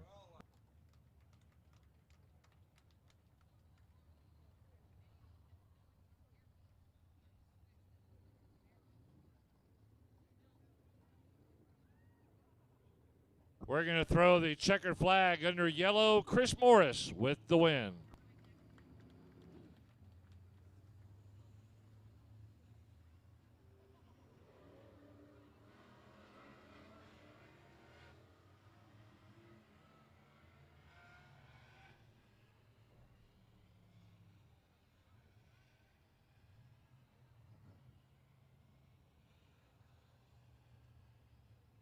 Well, that's the second engine that's blown up tonight. Tim Homeyer in the factory stocks, and now potentially that's Raymond McSpadden up there in the modified 48R. And, you know, the end of the season, weird things start to happen. Hopefully they can get it fixed up for the next race here at Cotton Bowl in October 14th and 15th, a 2-day event. It's our annual Oktoberfest.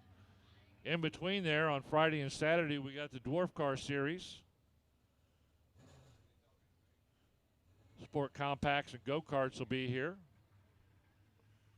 Practice on the 29th on Thursday. Friday the 30th, fast dash qualifiers and A mains. And then Saturday, October the 1st, fast dash and final A mains.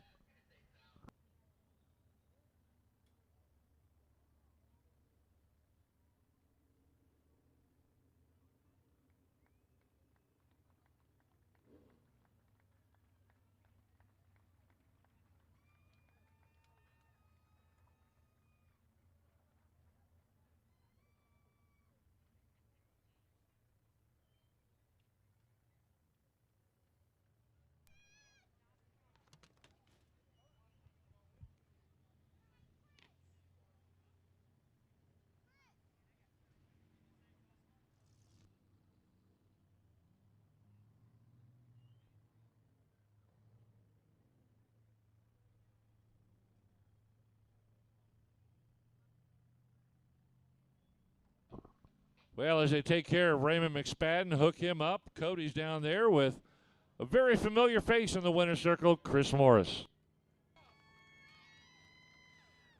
Yeah, Milton. Chris getting unstrapped here.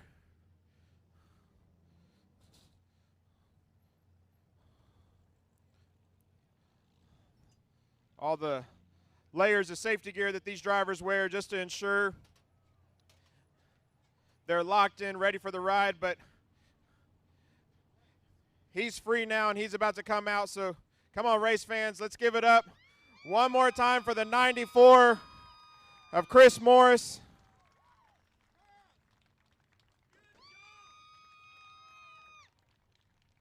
Have you sign that for us, Chris?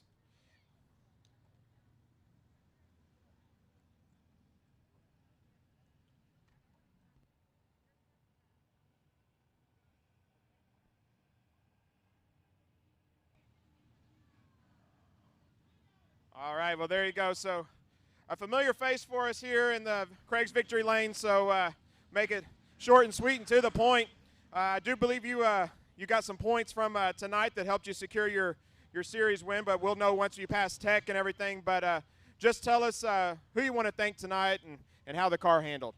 Oh, I mean, the car was awesome. Track was awesome. Marianne and H have really done a really good job with the track this year. I feel like this has definitely been the track to race at this year that I've raced at as far as being racing, multi-grooved, week in and week out. So I got to thank Marianne and H a lot for giving us a good track to race on. I got to thank each and every one of you fans for coming out. Without y'all here, we wouldn't be able to do this. My mom, my dad, my fiance, my sister, her boyfriend Colton for helping in the pits, AMT Concrete, ACM Services, Austin Cutting and Coring, Tina Reagan Realty, she's been with me since I started, Maxwell Medical, Tex-Mix Concrete, Lone Star Concrete, Bigfoot Concrete Pumping, Barnes Co., Core Lumber, just everybody you see on the car. That wouldn't be able to do this without them, and man, it's been one heck of a season. Well, once again, race fans, thank y'all for coming out. Thank y'all for supporting Chris Morris. I know he's got quite a few fans out here. So let's head on over to Craig's Victory Lane. We'll get some pictures. So if you're with Chris, head on over there.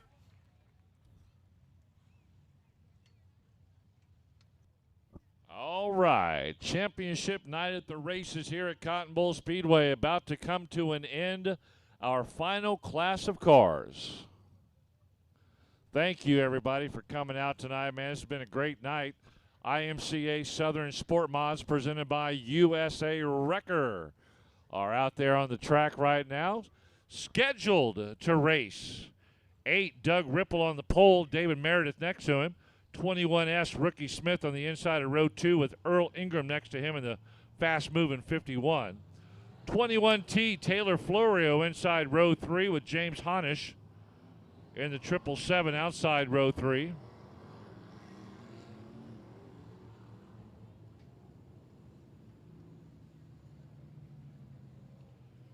Row 4 inside, Heath Stewart in the H14, Todd Roberts McAvoy, 75.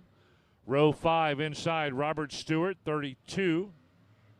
Outside row 5, Chris Florio, 21.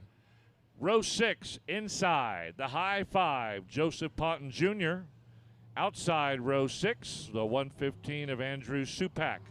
Ray Glaze is on the inside of row 7 in the 35. Colton Apshear next to him in the 7C. And the 18D of Stephen Davis scheduled at the back of the pack.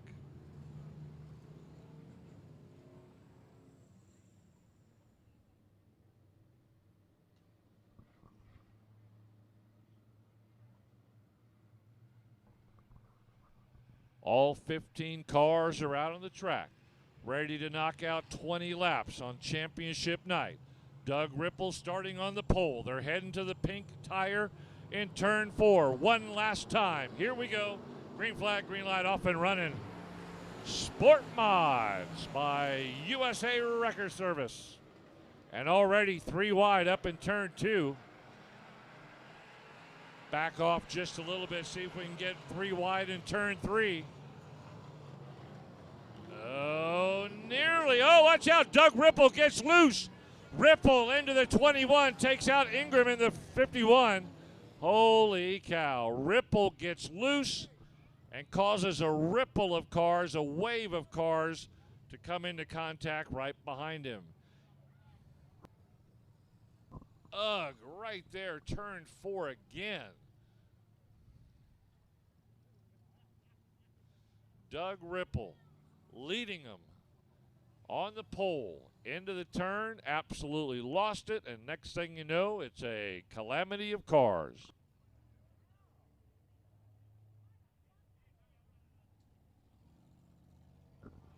All right, all the drivers are reporting okie dokie.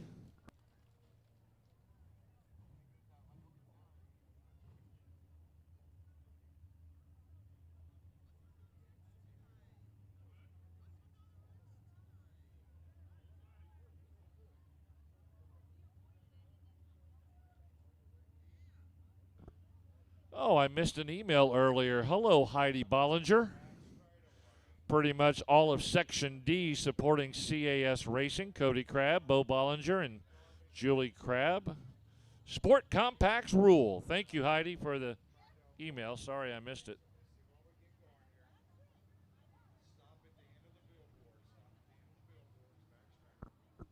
We'll stop the Sport Mods there at the end of the billboards down where it says Advanced Auto Parts.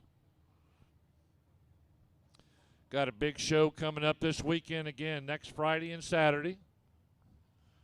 The CSDCA race number 3 for the Dwarf Cars. Dwarf Car Racing Series of Texas cars have been traveling around the country to the first 2 races, racing some Western state rules. The Sport Compacts will be here that night. And then mark it on your calendar to wrap up the 2022 race season, Friday night and Saturday night, October 14th and 15th. It is Oktoberfest. And look forward to that.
took the biggest hit as he went towards the infield and then back towards the outside wall.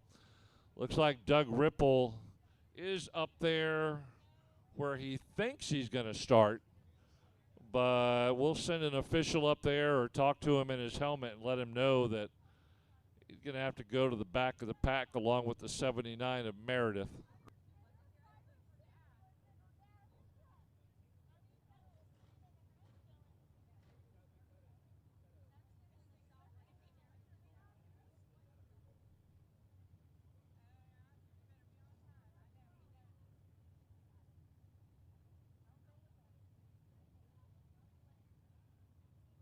All right, everybody, let's see here. We got everything cleared up. The fans down there by the car, go ahead and back up, sit back down in your seats, and let's get these cars lined up where they need to be.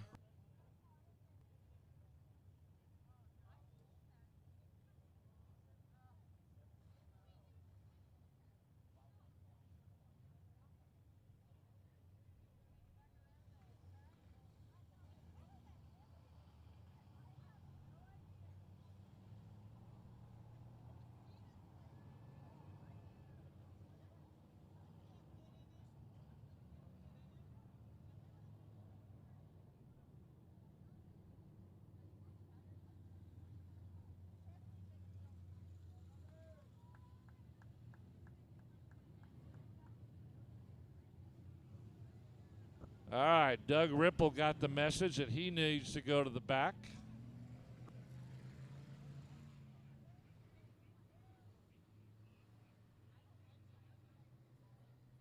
All right, we're going to send all the other cars right between the 8 and the 79. They're slowing down.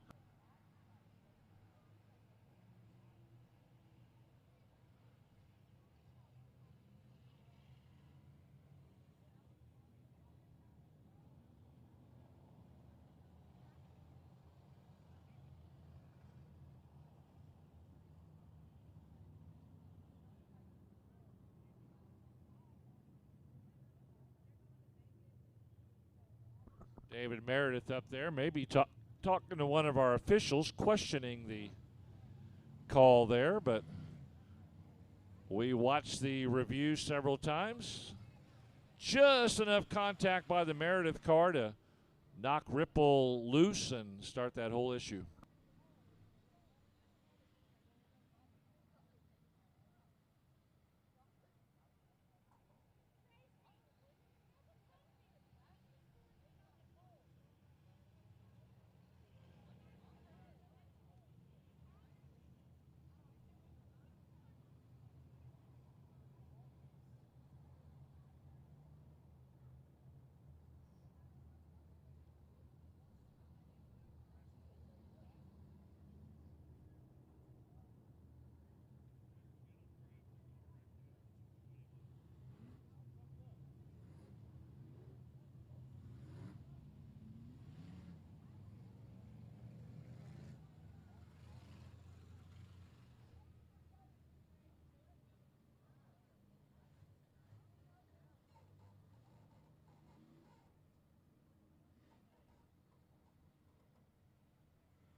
And just a couple of moments more as the scoring tower getting the cars lined up, talking to them in their receivers, letting them know where they need to be lined up. The Fast Move and Sport Modifieds trying to wrap up this championship night here at Cotton Bowl Speedway.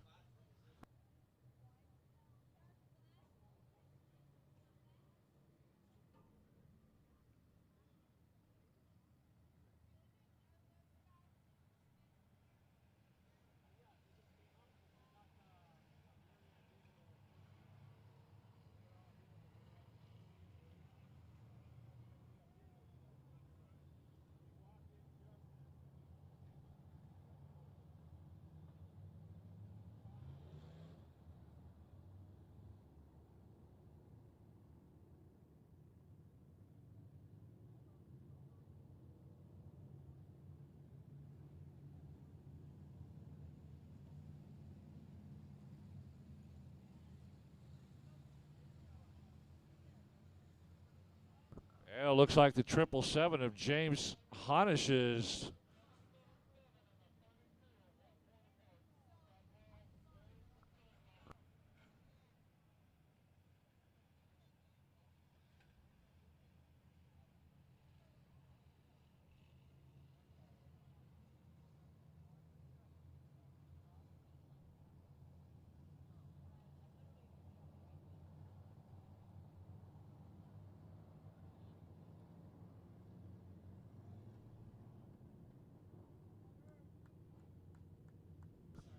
all right. So coming up, why this is so important is the 777 of James Honish is your leader with 387 points, but it's only a 1-point difference over the 32 of Robert Stewart at 386. So this is seriously for a track championship tonight between James Honish in the 777 and Robert Stewart in the 32. 1 point separates them. Your third place car in points is in the infield. So other than these two cars, nobody else is really racing. Here we go. Oh, it's going to be a good one as Stewart starts on the pole. Going to have Earl Ingram right up there next to him. Ingram pulling up on the high side. We're watching turn 2. Everybody got out of the way. We're good there.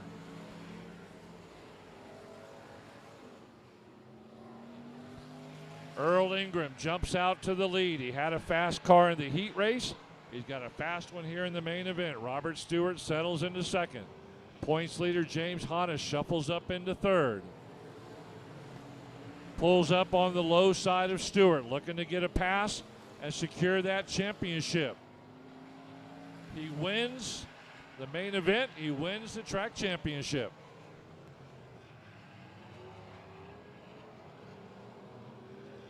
Or just finish ahead of Robert Stewart, and he's got the track championship. After all the races we've had in 2022 in the Sport Mods, it comes down to this final race on championship night. Honish and Robert Stewart. Right now, Honish has the upper hand. Stewart staying right there in striking distance. Don't mean to jinx anybody, but we've seen engines blow tonight. We've seen weird things happen, and it's not even Halloween.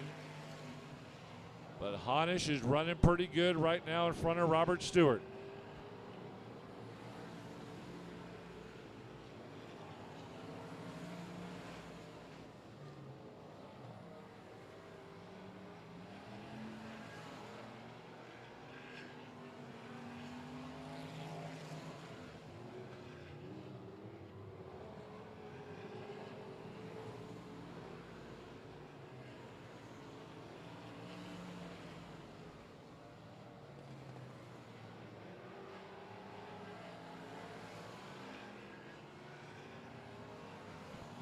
Good race going around the track.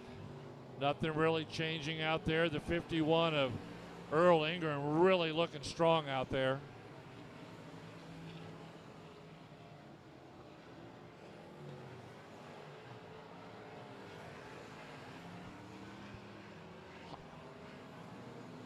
James Honish able to take over Earl Ingram's lead.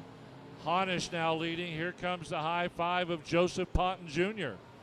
Ponton's going to go high up on turn 2, pulling the Earl Ingram car with him. Honish, your leader.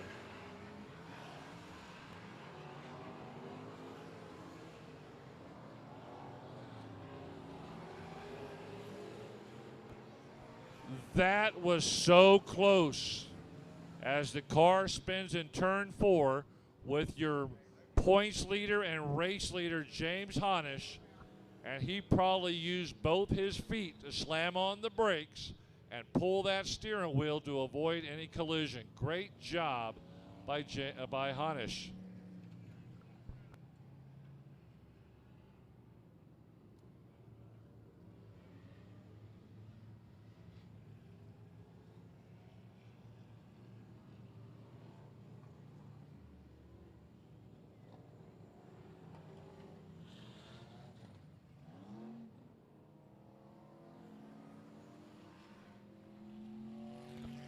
You know the eyeballs on the 777 of James Honish got as big as a $50 when he saw that car spin right in front of him.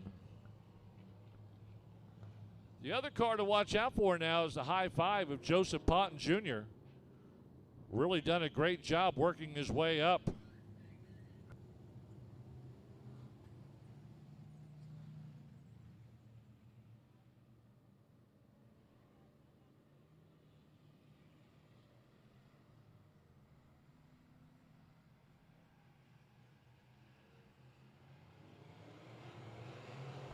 Lights are out. Here we go. Picking it back up. James Honish leads them. Does Earl Ingram have anything for him, or how about Joseph Ponton Jr.? As the laps are clicking away on championship night, Honish trying to bring home that championship. 1 point lead over Robert Stewart. Stewart really off the pace now, mid-pack.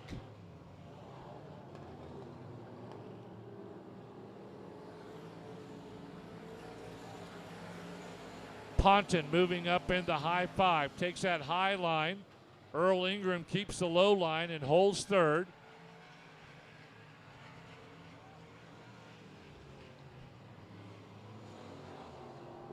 Robert Stewart chasing a championship way back in 5th place. After all that's happened this year, I'm sure he'll be agreeable with the 2nd place in the championship in points, but boy, you'd love to get that win. Just wasn't meant to be as Honish wheeling that car around as the laps are clicking away. Nathan Lavender keeping an eye on him as they go around. Earl Ingram in that 51 is going to have some body work to do on the right side of that car over the next couple of weeks. Joseph Ponton Jr. trying to reel in Honish. Ponton really liking that high side in both 1 and 2 and 3 and 4. Not sure what the strategy is going that high. He loses ground on Honish because Honish is holding the middle. And that gap is not getting any smaller with Ponton going that high.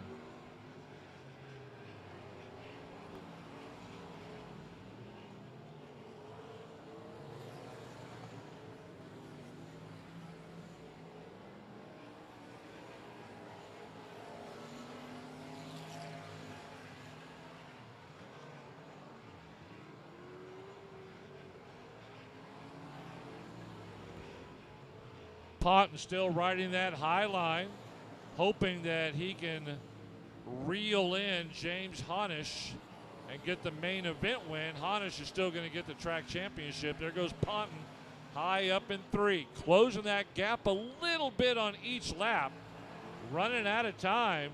What a great strategy by the high five of Joseph Ponton Jr. I didn't understand it, but it's working for him, and that's why he's driving and I'm talking. Whoa, hiccup in turn 3. That cost Ponton some ground. Just a little bit of a double clutch, or maybe hit one of those ruts out there. He'll have to set it back and try it again. Going to have to be careful because now he's catching up with slower traffic, and that high line is going to get him in trouble with those cars as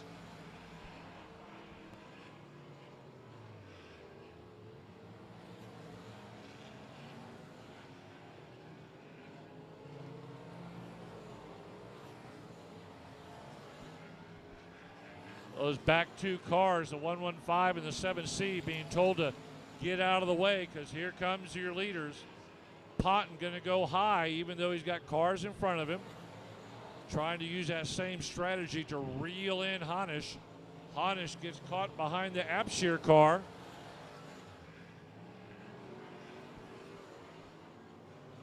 White flag, 1 lap to go.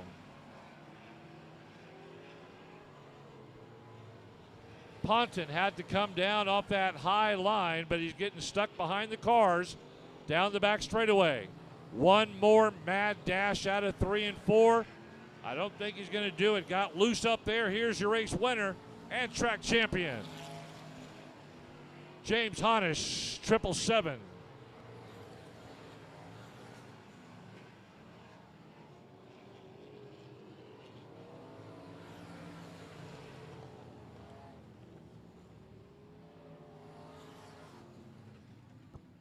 James Honish, the double win tonight, gets the main event win and gets the track championship. And I'll tell you what, folks, when you win the main event and the track championship, I'm going to ask as many of you as can, please stick around for this interview by the 777. He deserves it as your main event winner and your track champion. So if you can, move on in close to the flag stand, but let's show some respect to James Honish as he's your 2002 points winner and your main event winner. Man, what a wheel man he is as he'll take the checker flag victory lap.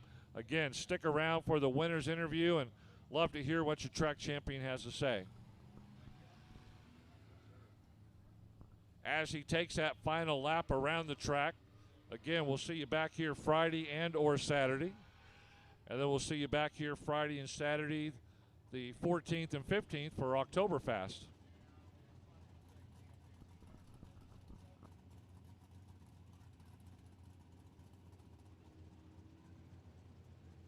As he completes the victory lap, he'll drop off the checkered flag and get the victory celebration right there on the front straightaway. He'll talk to Cody down there, and we'll get some words from our main event winner and our 2022 track champion in the IMCA Sport Modifieds.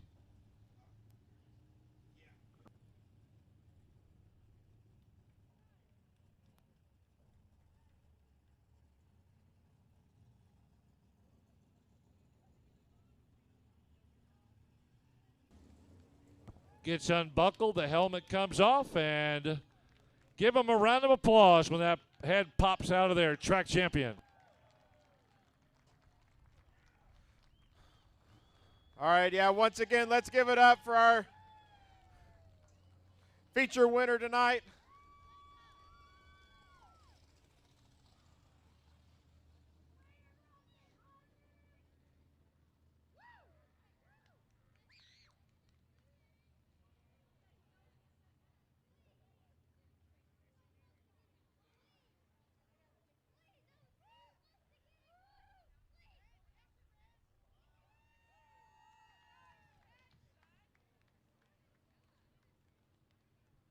Well, race fans coming in tonight, he was 1 point in the lead, so you had to win, and Stewart had to come in at least third or worse for you to seal it.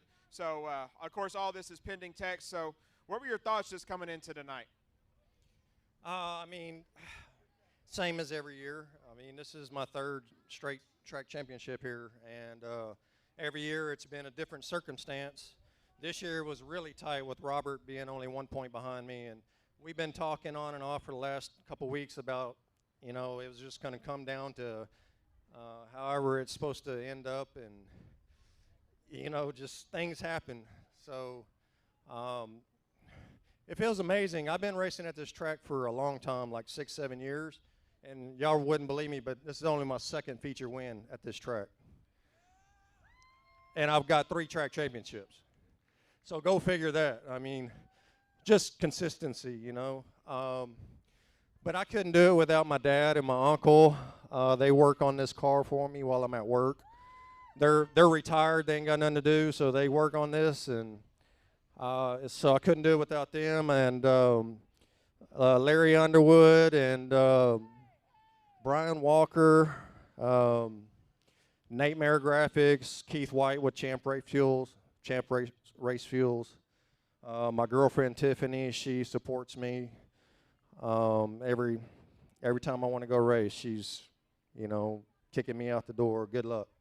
So, and the fans, I've got some amazing supporters. Thank y'all for following me. I've had a pretty crappy year this year, honestly. I've only raced about 20-something races this year. I normally race about 60. So it's just been a totally different year for me, but we got it done again. So thank y'all for coming out and supporting us. And, it feels amazing to do it again. Well, we're going to head on over to Craig's Victory Lane. So if you're with the 777, head on over there. We're going to get some pictures and celebrate, and then head on over to Tech. And once again, we want to thank you, race fans. We want to thank all of our race fans on Race on Texas. Don't forget, next weekend, Thursday, Friday, Saturday, we have a dwarf car shootout, so you're going to want to be here for that.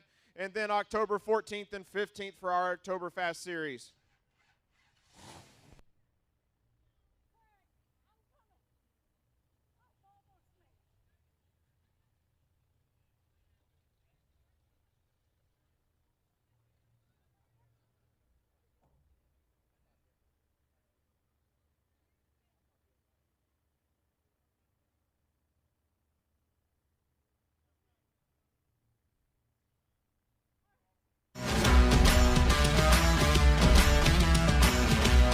Hi, welcome to Day Motorsports. How can I help you?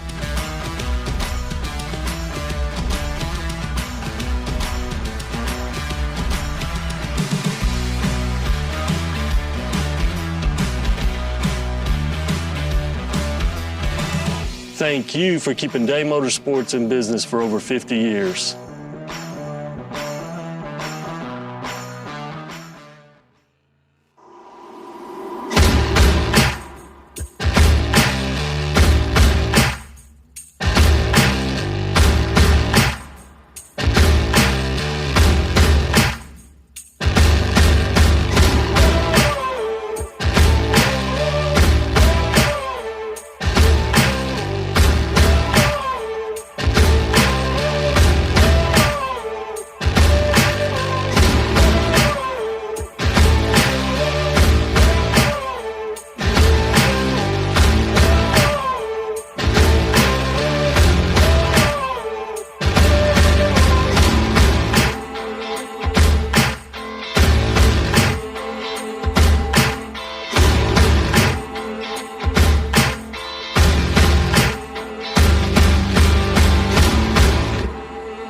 Hey everybody, Winning Technologies Workshop is proud to announce WinTech.tv, folks. You heard it right. WinTech.tv have weekly tech tips, folks. That's 52 tech tips a year for manufacturers and experts in the motorsports industry. We're excited to be launching at $79.99 a year, folks. That's less than 22 cents a day.